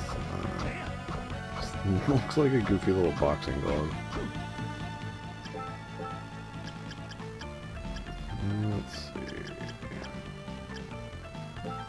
It's got decent damage, but I think the damage is comparable with the combat knife, which means it's just lacking in range that had. Even less range. Which ain't great. Not great. So we're gonna head back to the starting area and see what Hammer's got for sale.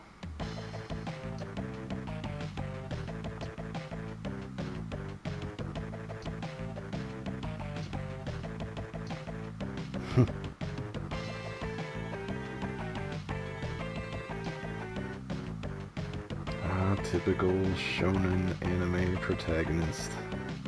Alright.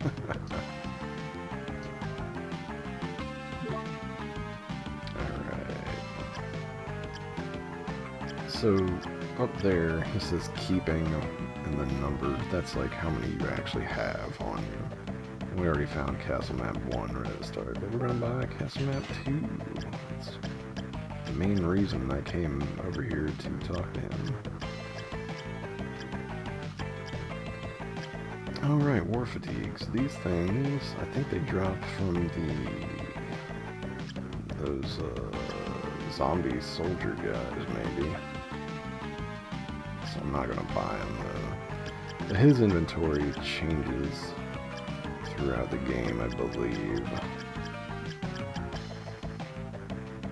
But for now, we're just buying the map for the sake of ease. So Mina actually has a voice line.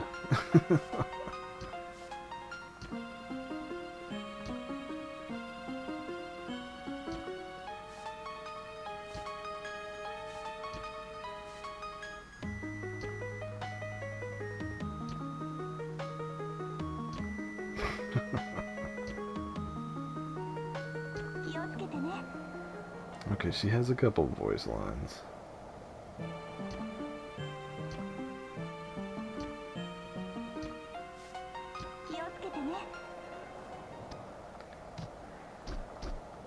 Which is something for considering this is a Game Boy Advance game. Oh, here we go. Lucky Charm. Nice. We will be using this. More luck, more better.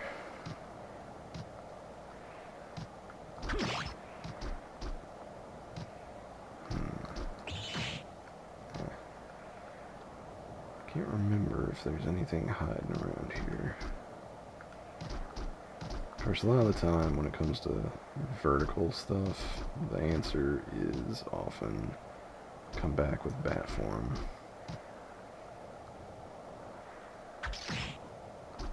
Yeah. Alright, well, we explored around, we got the map, so now that's opened up a little bit more info for us.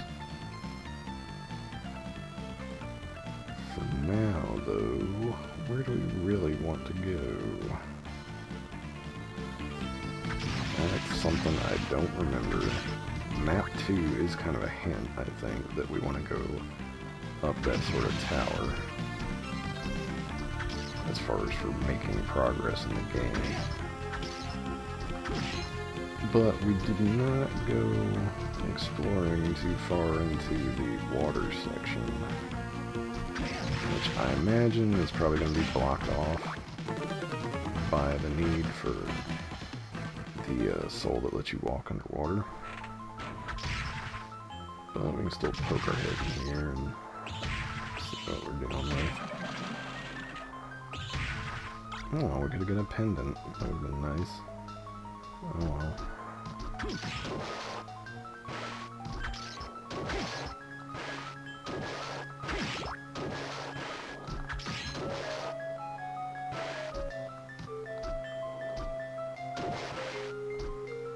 I do really like the music down here, though.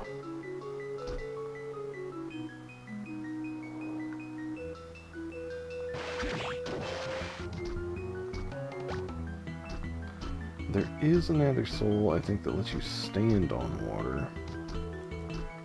And then there's one that lets you go under the water. So I think we would need the stand on water one to get up there.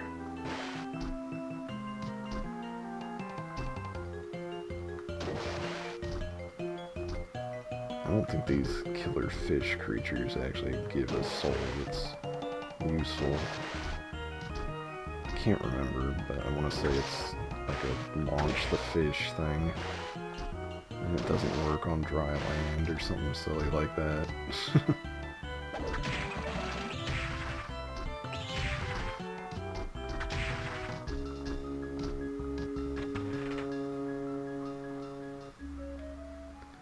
Just throw the fish out and it flop around.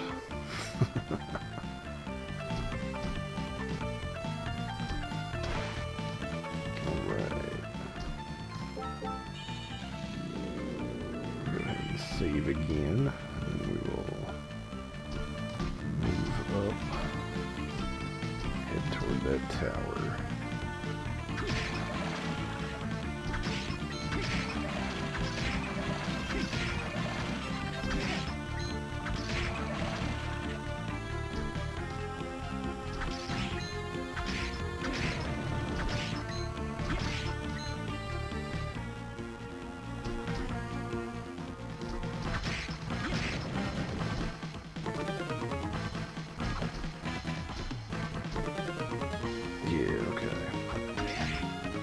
Now with double jump and the float, we can get up this way.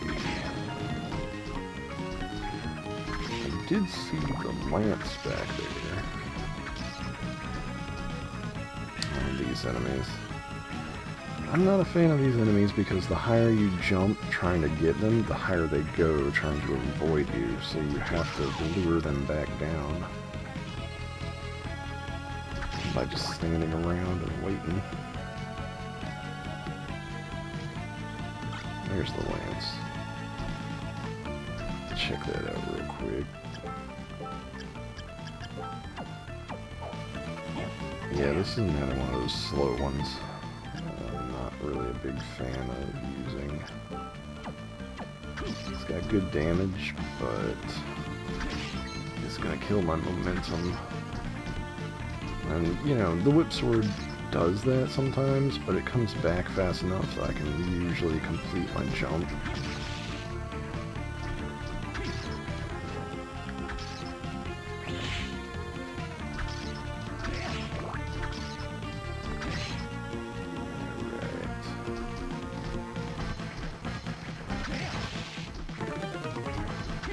See now, the reason we stopped and grinded for the peeping eye soul for so long is because otherwise I would be checking every one of these dang walls.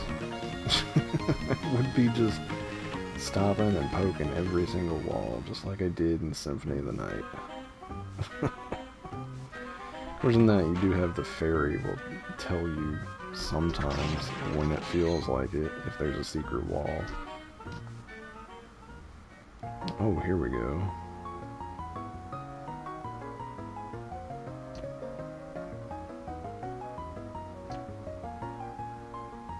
People call me Jay.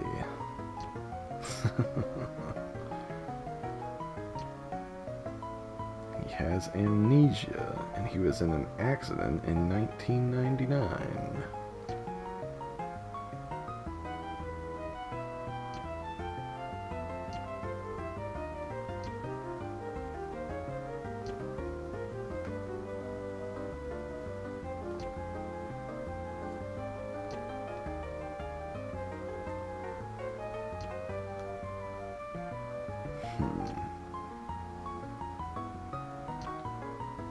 His memory is returning now that he's in the castle. He has magical powers.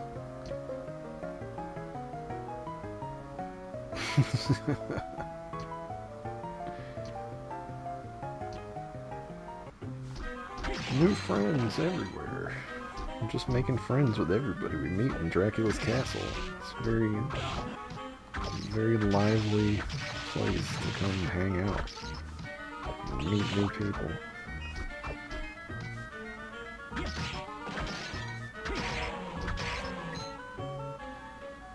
So this area is a little bit of a maze. I can't remember much about it. Oh, there's that jig. I want to say these zombie officer guys drop the decent armor. The battle fatigues, or whatever they're called. Oh, hey, what's this? Gym clothes.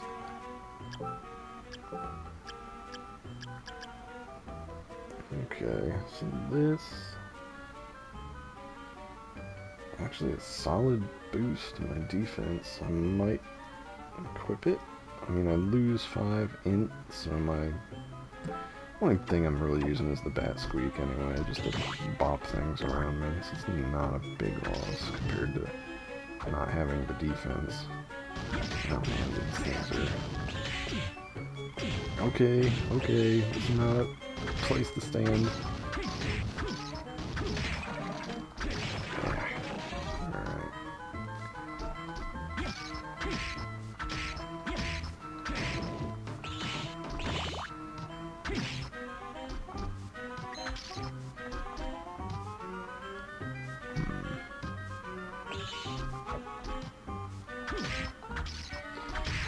See, that's one of the problems with this, oh, Nemesis, with weapons that just attack straight forward, is that angling yourself on these kind of staircases and such can be a little bit of a hassle. And those enemies that get off the screen, I always worry that they're going to drop something outside of where I can pick it up. Well, we found the warp room. That's good. We gotta find him to activate him.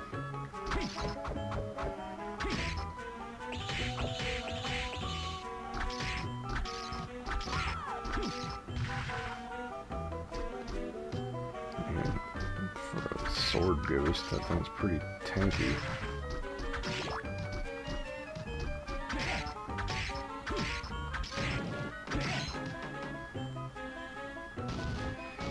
Can I just backdash through these? No, not really. I feel like messing with them right now. I do kind of want to just find the save room in this area, but yeah, I'm not really sure where to look.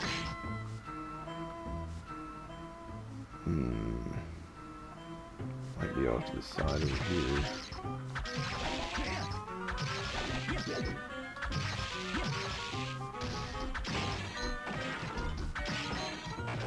Oh, we need the slide to get over there anyway.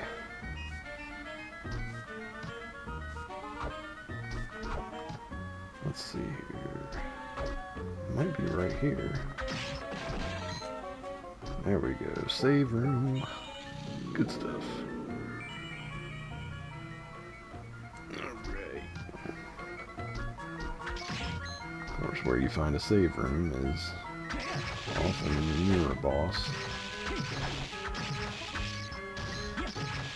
I kind of want to get the combat fatigues from these zombie officers.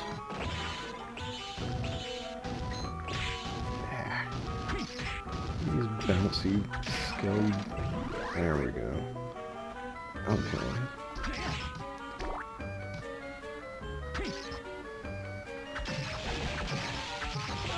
Just need to damage race this guy. There we go. Oh, here we go. Samurai armor. How good is this? We'll lose some con, but that doesn't matter because our defense jumps up. And we gain some strength, so overall, upgrade. Good stuff.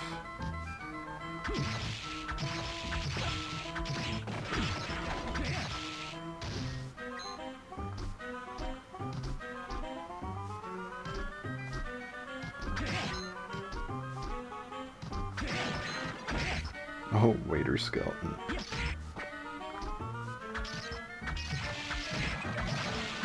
I remember them having like some interesting functionality. Like he just throws a plate of curry at you, but once you actually get the soul for yourself, I think it might have some interaction with some of the other ones, or at least one of the summon type familiar kind of things. God, these things are a hassle.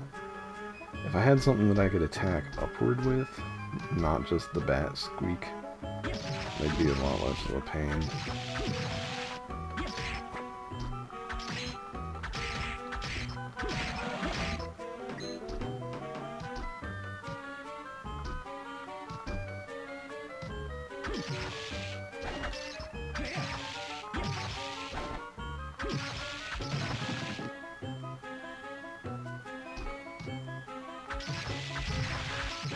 All these fleamans hiding in there. Get out of here, flea man.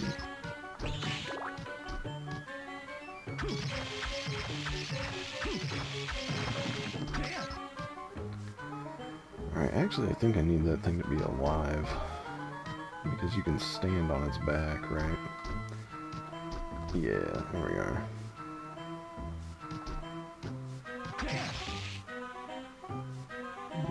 Over here, son. Jump up.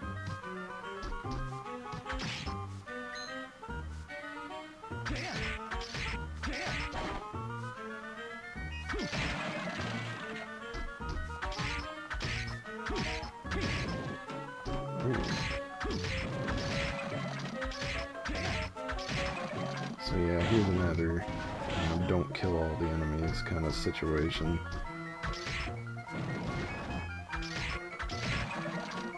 So now we can step on top of them, grab that mana prism. Oh, we're in that spot. Oh, okay, those don't curse you when they touch you. I thought they did, but I was incorrect.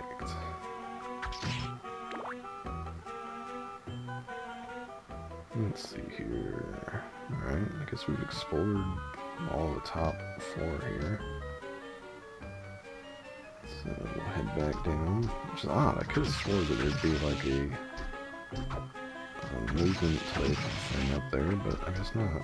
Oh, that guy drops combat knife as well. I could have swore he dropped the fatigues as well. Oh well. We got samurai armor now, so I don't think we really need the combat suit thing.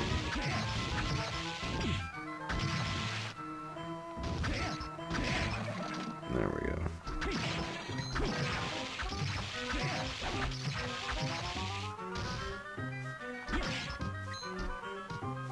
I'm not being extremely careful because there is a save room right here.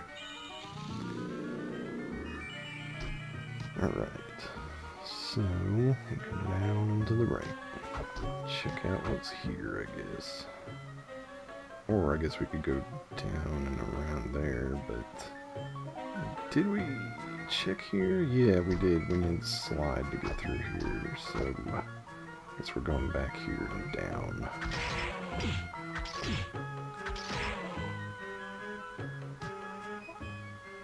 That's on the left.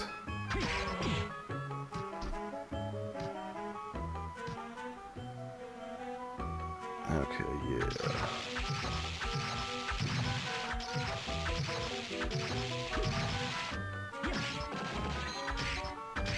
Oh look, here's the creaking skull, which was the first boss, now back as a standard enemy. I'll do that a few times.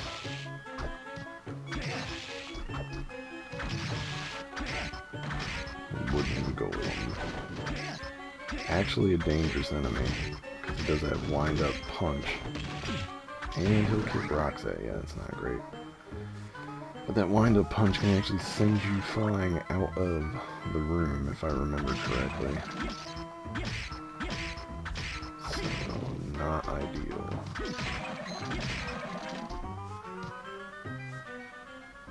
Let's see here. Keep on keeping on.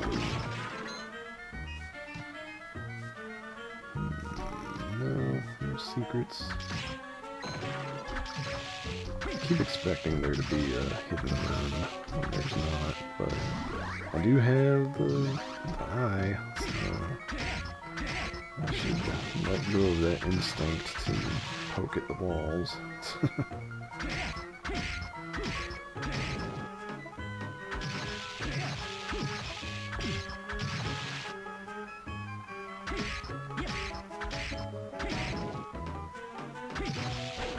I feel like we're getting close to a boss room for some reason.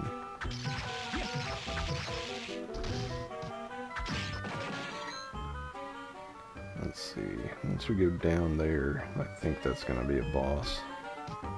Now that we've cleared out all the rest of this area, it's gotta be where the boss is hiding.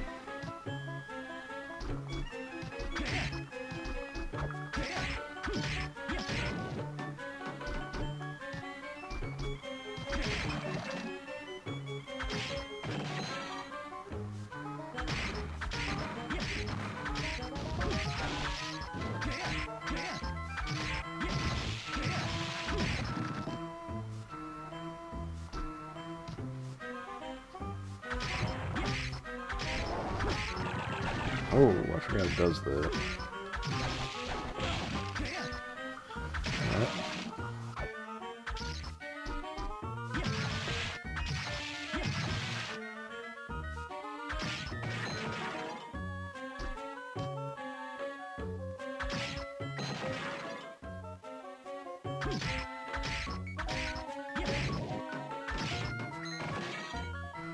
Honestly, I would like a weapon upgrade at this point, because we're getting to the point where we're poking at these things way more times than I would like to have to.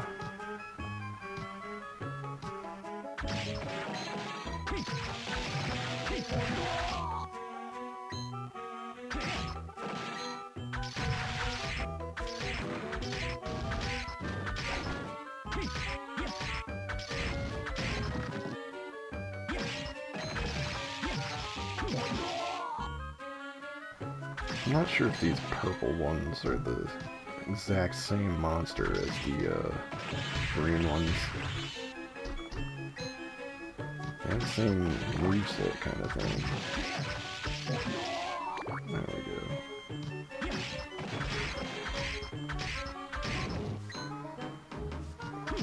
I think, is there a monster compendium in this? There's gotta be. Let me check my menu.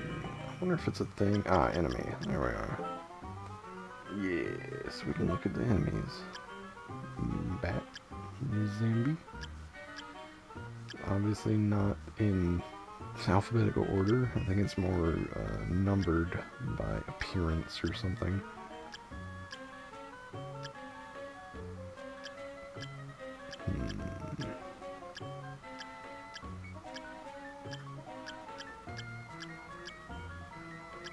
Here's Evil Butcher.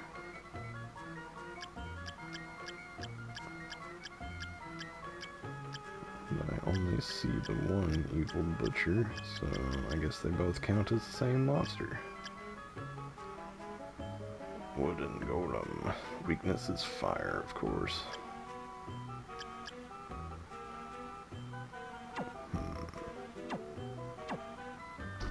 And you can see that we've only got 14% of the souls available. Which, oh boy, is that a grind. Honestly, if you want completion in this game, you want to wait till post-game or so. That way you've got, like, plus luck type stuff. Oh, I think I remember this boss. Yeah, Big Golem. Big Golem. I don't remember what all he does, though. I guess he throws rocks at you. And pokes at you.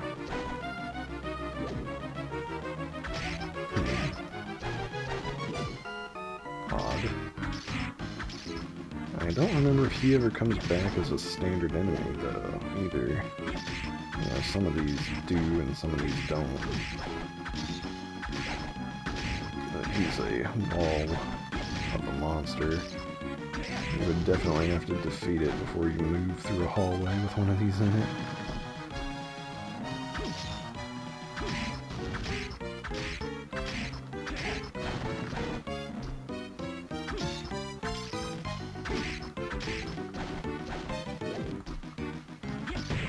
There we go.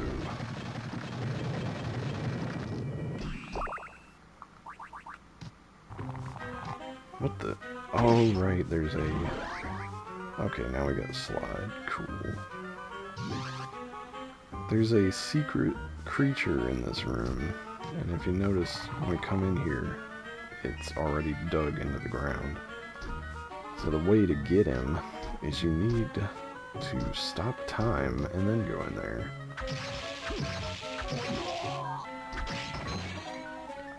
Now we can slide. So that means we're going back upstairs and sliding under that one spot that we couldn't progress past. Of course, as is the nature of a Metroidvania. Ah, Flea Man, no! Wretched beast. There we go. Let's see here.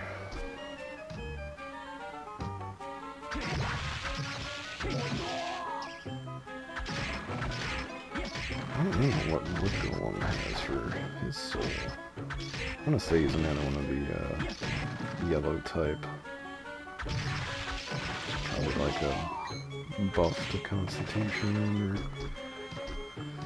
something like that. Now we can collect stuff hiding up from them. I do remember there was a section that we found early on that needed the slide ability, so maybe we'll head back there too. And there's a item right there that needs sliding. Ooh, luck bonus. Sliding does damage as well, so it is a viable option for pesky creatures.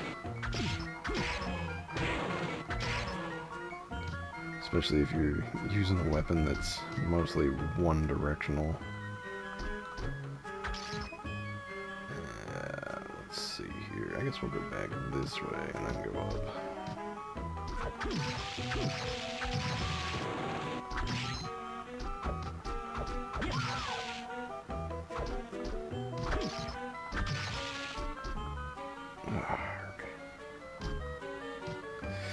Yeah, I kind of pinched a nerve in my back, so I'm occasionally hurting because of that. Unfortunately, the doctor did not give me any sort of muscle relaxers, pain, anything, as usual. I don't think doctors even give away pain meds for anything anymore. Not that I'd want one as much as I would want some muscle relaxers to make any sort of twitches chill out, spasms and whatnot. Alright, well we broke that open, but I don't think we can actually get up in there, so...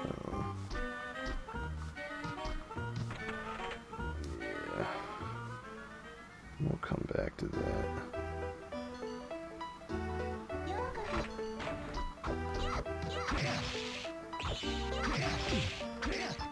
Yeah, it's almost impossible to get medicine that works anymore, it feels like. You know, barring things like antibiotics, there's such a weird stigma around anything that might reduce suffering in a human being. Can't have that. Okay, so there's a...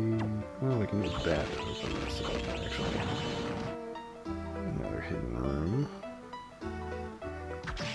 Yeah, if a medicine can reduce the suffering of people, it seems like there's just this massive push to get rid of it.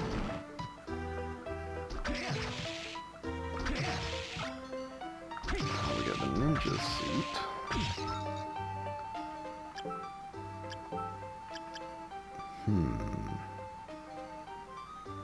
So it gives us more defense by a good amount, but we lose 1 point of attack. I think that's acceptable. And I don't remember what the witch has, but if it's that fireball, it might be useful to farm with. Yeah, I know, right?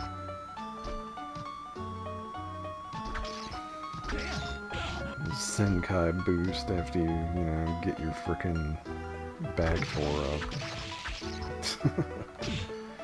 Boy, that old saying, like, whatever doesn't kill you makes you stronger, was sure a load of horse crap that way too many people took into themselves as being fact or something.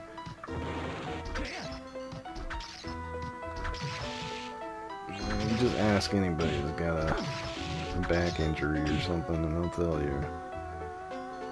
Oh, this enemy keeps going off the screen. It's kind of a hassle. Yeah, there'll be more of them later on. I'm not going to worry too much.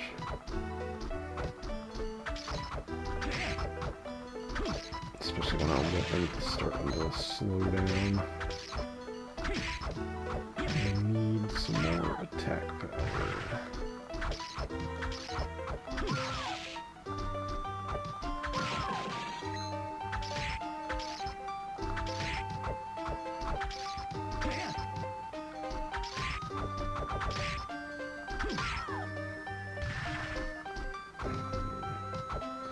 I always worry when they go off the screen or off the places where you can step that they're gonna drop something and then I have to get it. I think these Persephone ladies have a soul that lets you heal. There's the boss room. Here's the save room. I don't remember what boss this is, but I might want to grind out some better gear. I just am not sure what I should be going after. Oh, there we go. Watch your mouth. Of course they do. This little guy with the time stop nonsense, I don't remember how to get him. I think maybe there's a soul that you can equip on the yellow one that lets you get up on him and his time magic won't affect you. But we don't have that right now, so we're not going to worry about it. But we need to get him to get the little secret creature that was vanishing.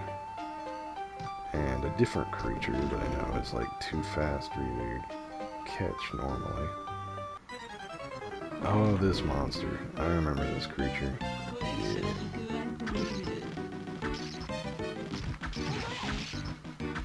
The Headhunter.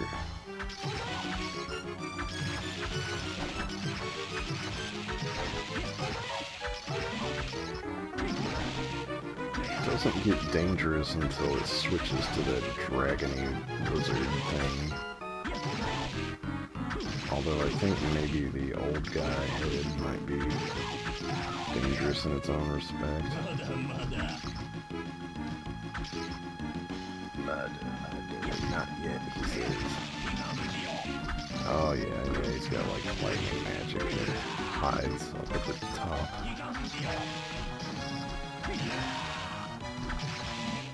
Not super dangerous, unless you stand perfectly still. Oh, I guess he's got that fire tech too. I thought he just had the lightning. Ah. If you listen close, you can hear what he's gonna cast. But I am not listening close enough. There we go. Alright, this thing.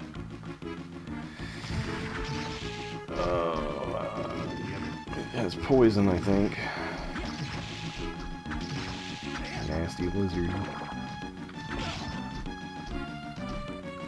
It's got poison, it's got Yoshi tongue, and it wants to get right in the same space that you're in. Not great.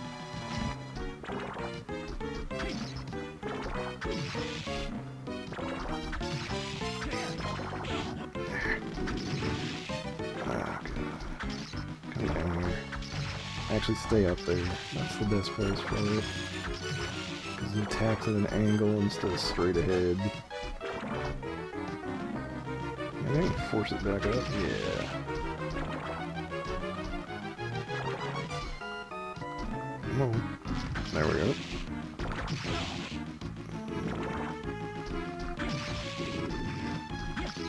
It does have that annoying poison while it's up there though. God dog it. I wasn't joking when I said this was the annoying form. We may actually need to use our first heal item.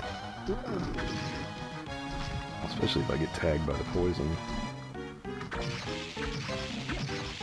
Oh, you can duck under that? I didn't even know.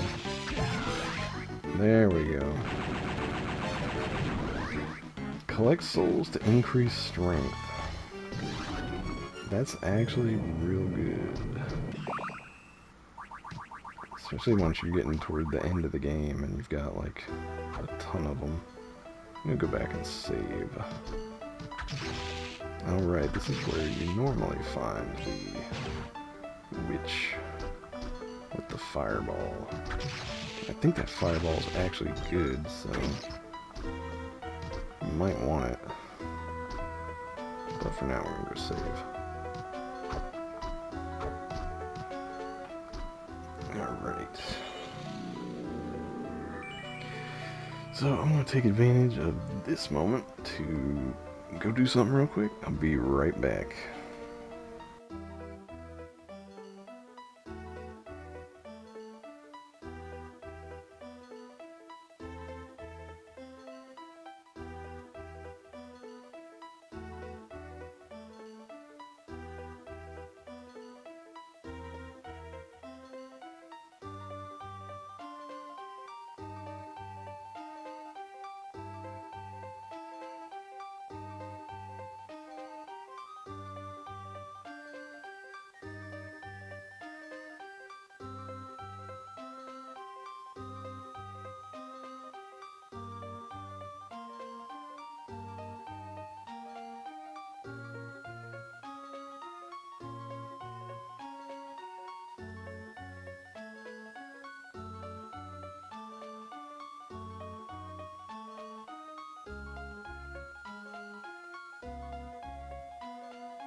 Okay, we're back. Let me get my microphone back where it needs to be. Alright. That should be okay, right? Okay, time to continue on. So we beat the headhunter. Now we're gonna keep going into some uncharted territory.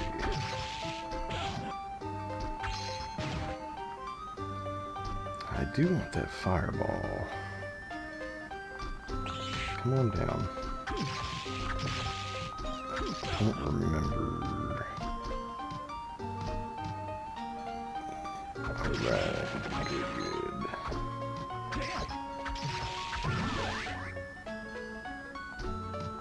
We're starting to see some palette swap enemies.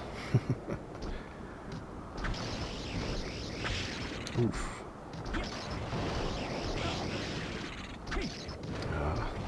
Yeah, this is one of those times where I really want something that can attack upward.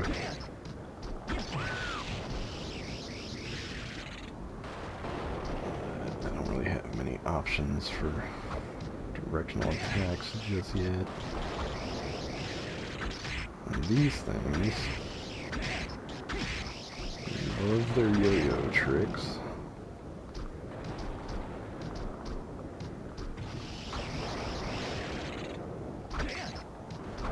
I think there was an enemy in Symphony of the Night that was kind of similar, but it was like a Discus Lord or something like that. Yeah, it's sort of... It's actually pretty hard. I should not goof around with it. I was curious, but... most of the time it does an upward sweep. Ooh, iron plate. What's that do? A little bit better defense, but all our other stats go down. I don't know about that one.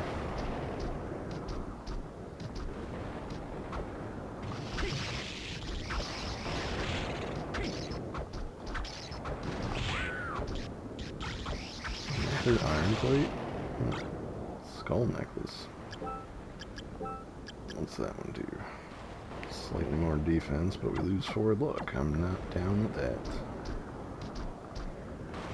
I'll always choose luck, because I don't want to farm any longer than I have to. Let's be real. Oh, there we go. We got the yo-yo attack. Okay, so now we got Undine, or Undine, however you prefer to pronounce it. Which lets us go and walk along the water's surface. If you recall, there was that place that I mentioned before that we would need that for. Ah, new weapon perhaps? What do we got here? Poisonous sword. You know what, I'm gonna use it. I felt like it's time for a change to our weapon. Now we get a sword with an element, so why not?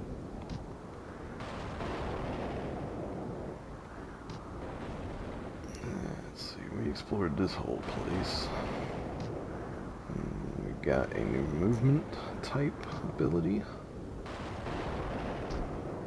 So usually that means the game wants us to head back to places we've already been. But I'm gonna press on for now.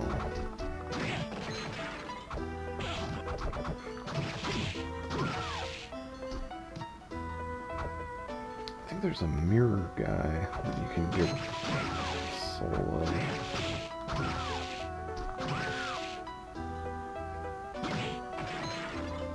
Ah, there he is. Yep. Oh, dang, you take damage immediately when he manifests.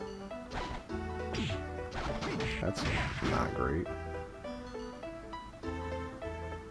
But I think you need that thing.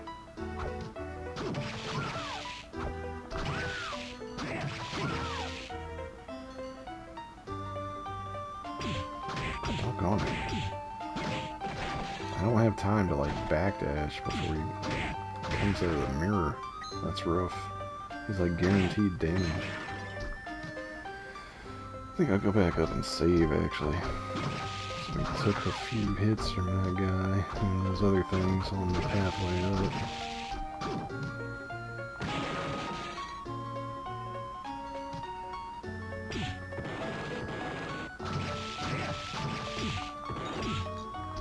Yeesh. Alright. They gotta get their hits in. Gotta pay the toll. There we go.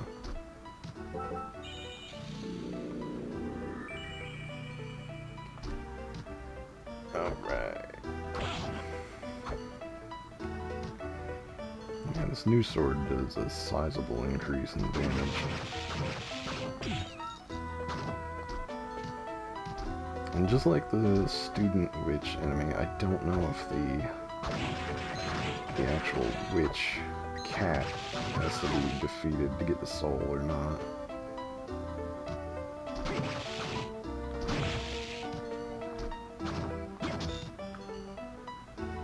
She's got the same animation for the fireball and the guard. There's only a small difference in the particle effects. Like, the guard has no flame particles, I think. Doggone it. Alright.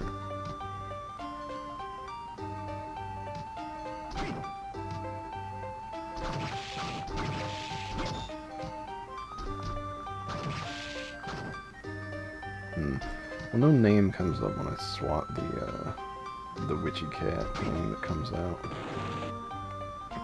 So I'm not sure. I don't think that's going to be required to get this one's soul. I do try to bop it though, just in case it is.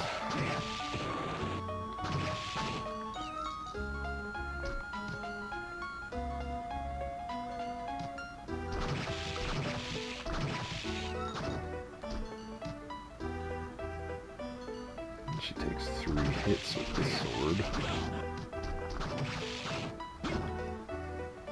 A 4th to whack the transform mode.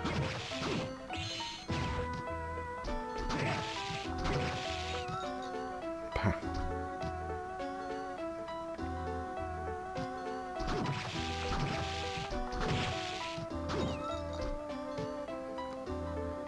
Yeah, just give me the fireball, come on.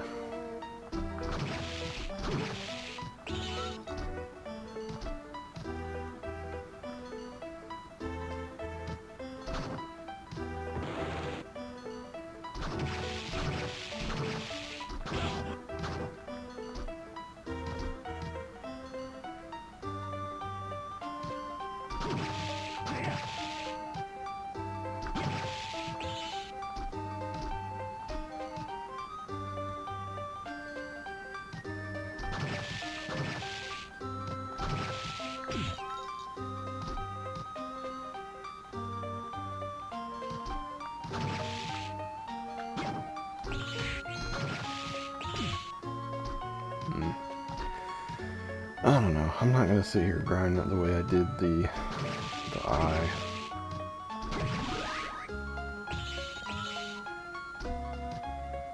But we did get a level up out of it, so that's good.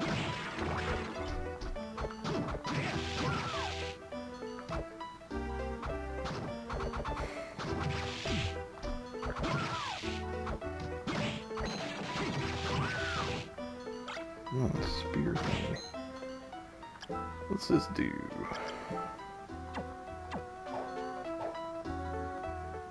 Pokemon jig, huh? What's damages? Damage pretty better by 9. It's pretty good. We'll try this for a little bit. Oh, right here's where I think we need the Undyne Soul. Yep. Gotta get his hand on that water. Mouse. Oop, that's not the menu.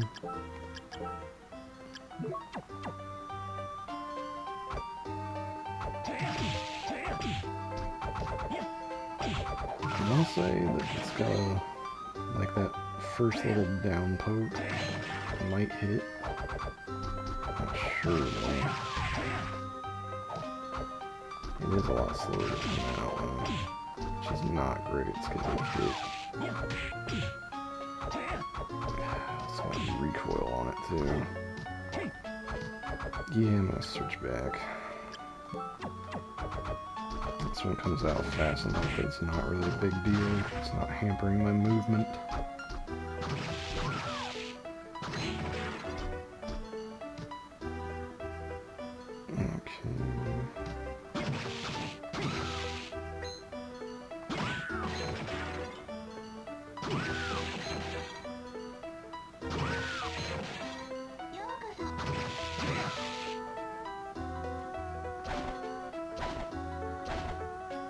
I'm not sure if this is the tech for this guy to just like scamper away as soon as you see him, or no. It just says no to getting out of taking damage. That time I didn't. Maybe just gonna keep swinging at him or something. Alright, nice. We got the warp room here. Let's see here. Go back to the start one. It's a nice thing about these ones is they let you select instead of having to warp through each and every warp room like in Symphony.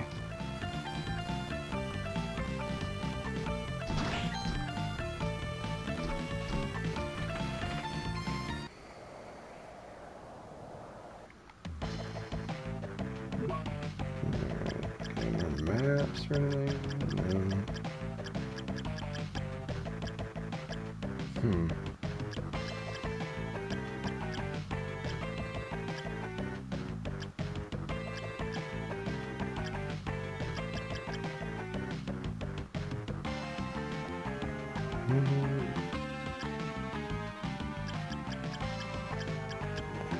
Some stuff in here kind of makes me want it, but I don't have that much gold yet, so I could sell some garbage that we have.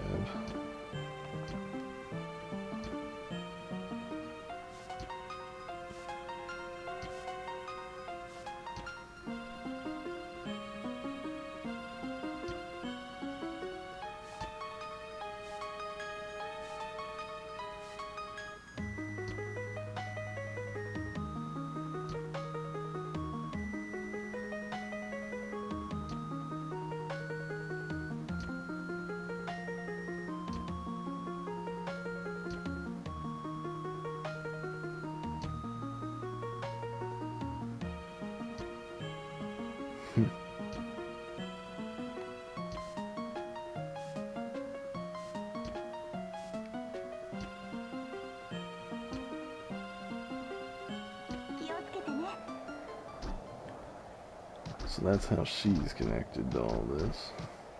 It's her shrine performed the ritual to seal the castle in the eclipse. Alright.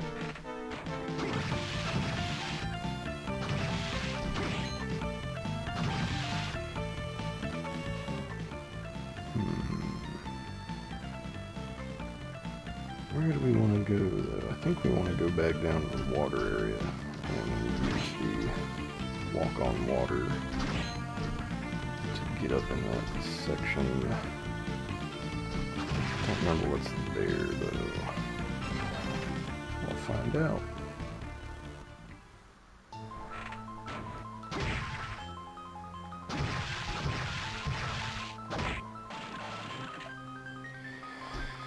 Oh boy, I'll be honest with you, as the day wears on, I'm feeling rough. Like I said, I went to the doctor today, and I don't know, maybe that did me worse than anything. It stressed me out.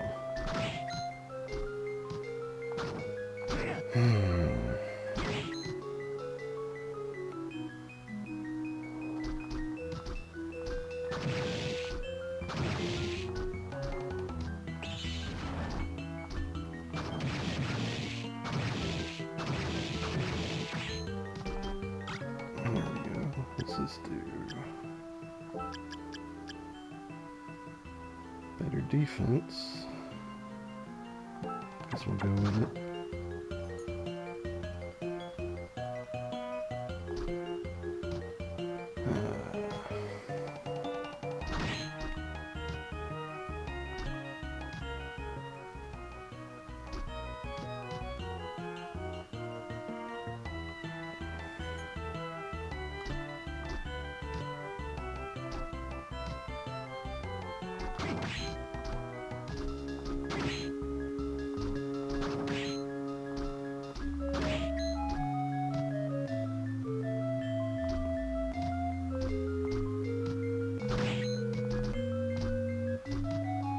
Give me 1 second.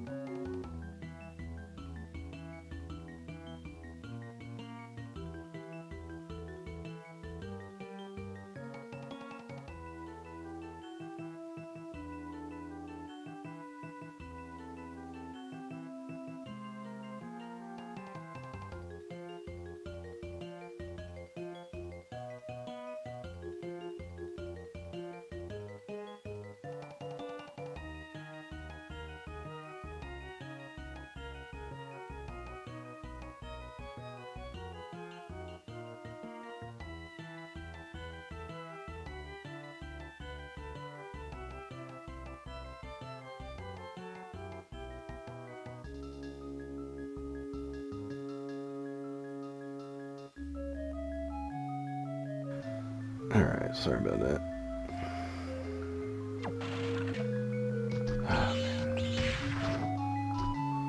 It was a long day. Even though I didn't have too much to do today, it still feels like a long day. Just going out and dealing with the headache of these medical places and medical problems and all this. It's just been not great for me, not great for my mental state. It's a shame because I've been doing alright for a while, you know, mentally and all that. I was feeling like I was recovering. And some of my physical stuff felt like it was recovering too, and then sure enough, 3 separate medical problems all at once. So, not great.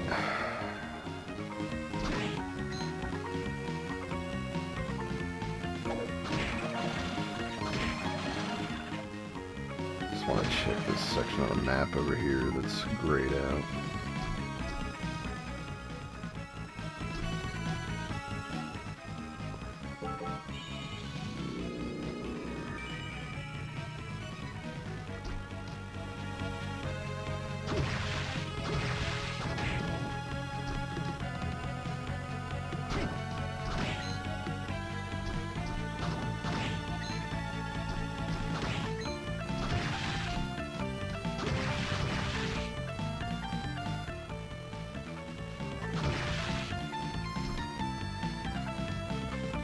So we gotta be going underwater to go that way, but we go this way.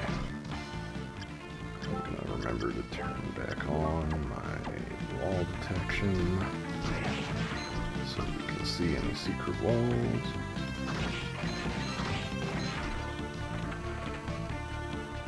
And this should be, yep, a new area. Man, this thing. Yep.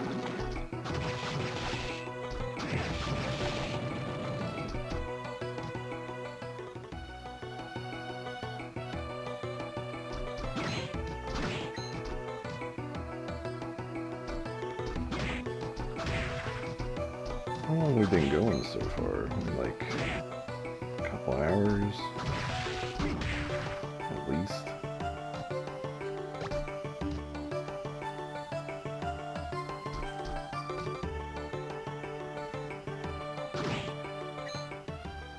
Oh, right, I remember this place. It's got a weirdness to it where you end up in the upper section of the map.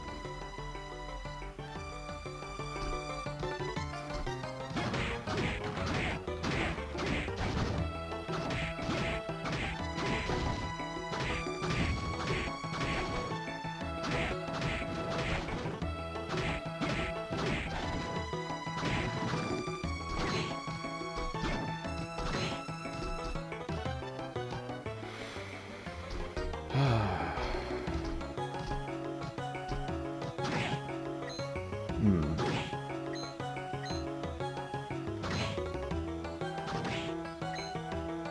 So we've been going on almost 3 now.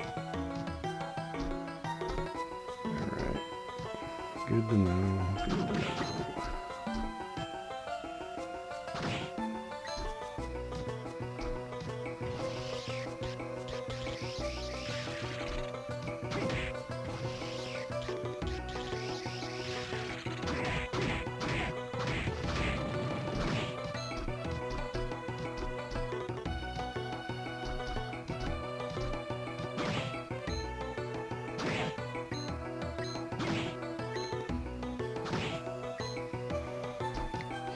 I tell you, nothing stresses me out like medical stuff stresses me out.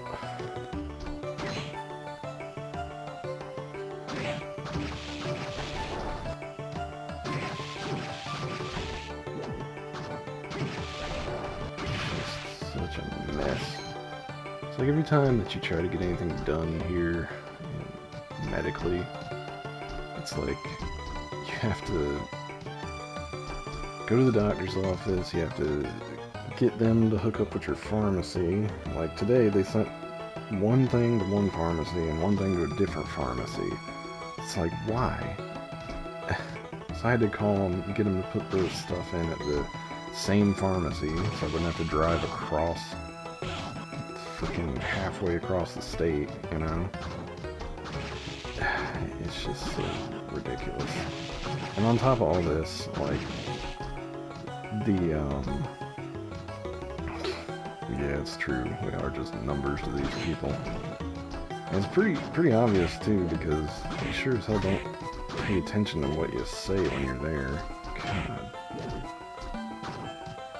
But, you know, I went there hoping that they could, you know, resolve my issue, right? But they're like, oh no, you know, you're gonna have to maybe get the general surgeon to do that, not us.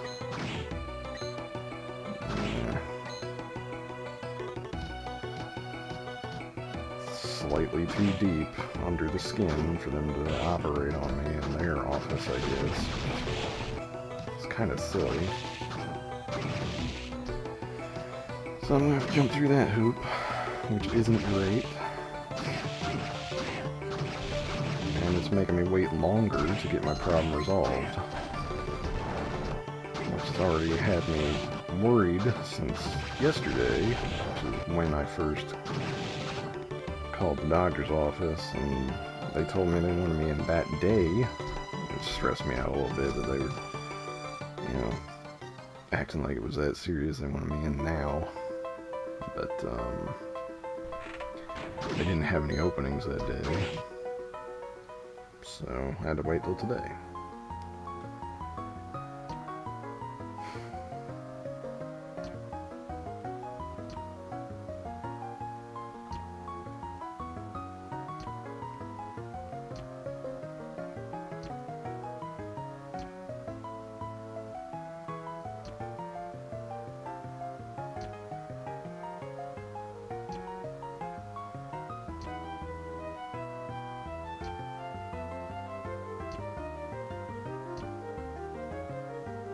Yep, here we go. Graham flips.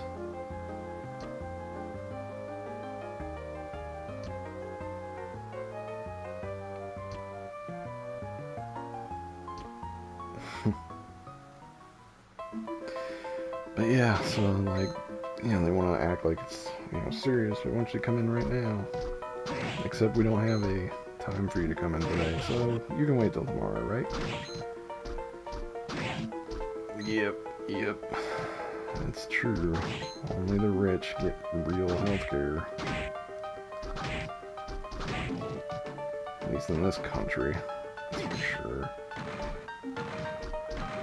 But, yeah, so I go in there, you know, they take one look at, what I described to them the problem was, you know, and they're like, oh, actually, we can't do anything about that.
dragged me into their office just to tell me they couldn't do anything for me.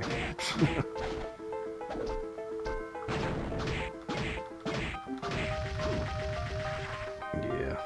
And I don't even have insurance. So, you know, I have to pay out of pocket for anything. Which sucks. And it's what worries me about going to things like, you know, a general surgeon or whatever is, you know, am I going to get gouged?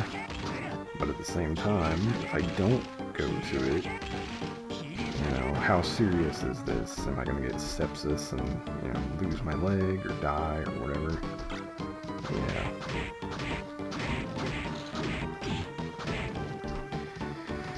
Yep. And, you know, it's not like I haven't been looking, you know, for something like a workplace that would give me insurance. It's just trying to get something. It's like pulling teeth. Yep. It really does. It really does. That is for sure.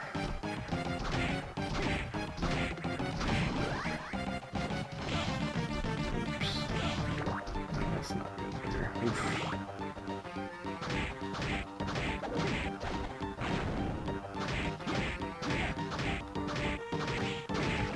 Goodness gracious, that one did not go down. I think we're gonna use a heal item.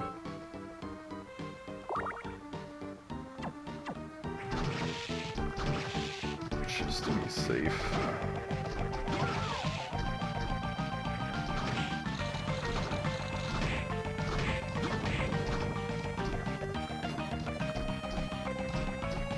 Can't tell what's the deal with this. It obviously wants me to go this way for something. Oh. Nasty trick, that's what it wants. Yeah.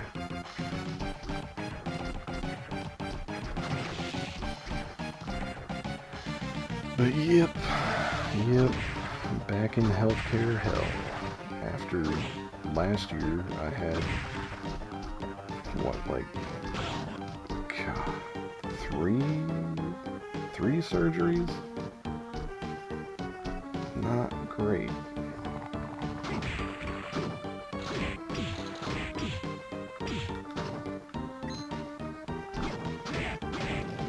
I think I played the first one of that series.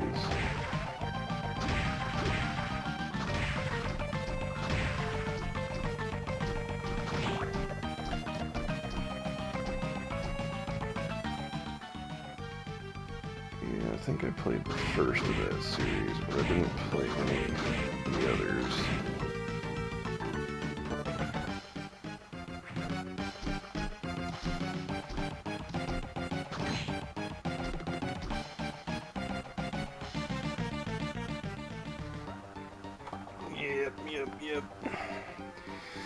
Yep, 3 of them, I believe, last year.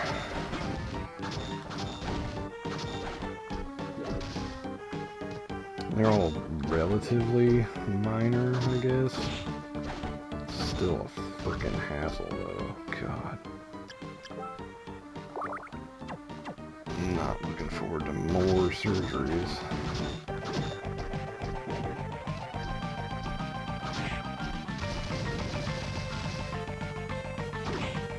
And on top of all this stuff, you know, I've been fighting off the standard anxiety, you know, nonsense I've dealt with for years.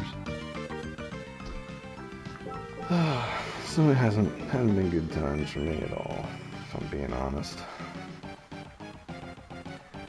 Especially since it's like the only real options I have for job stuff is work from home, you know. Too much anxiety to go out into the world and all that. One trip to the doctor today, you know, messed me up pretty good. Stressed me out. I think we're gonna make an attempt on this boss, and then maybe we'll call it after this. Oh, yep, this guy.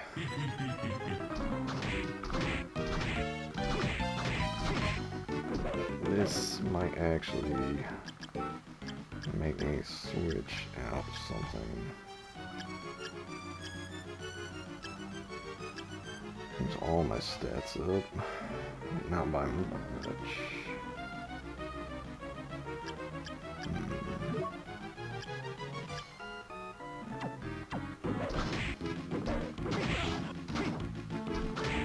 Yep, like I thought, he hits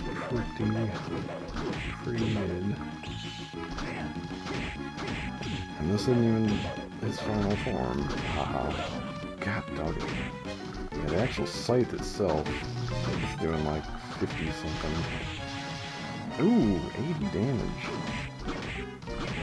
I'm probably gonna have to get some health items.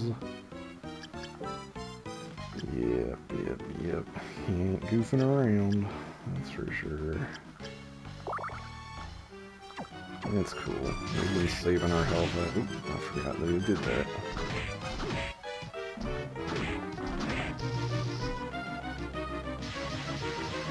Alright, I gotta watch his hand for that power-up thing. God damn it, the little one bonks me into the big one. Yeah, come on now. There we go. Alright, second form. We're gonna use... How much does this heal? Doesn't say. Oh, wow. Okay. Guess that was a waste.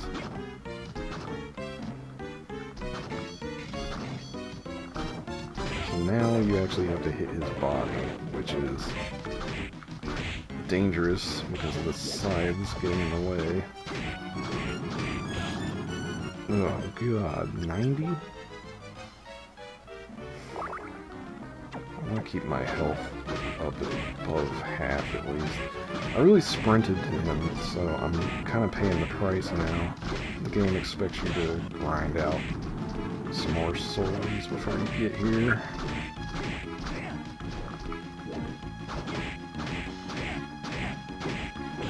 God dog it.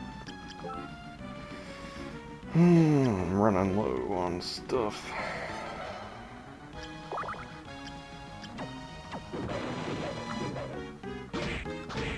Paying for my speed of getting here. There we go. Alright, cool. Nice.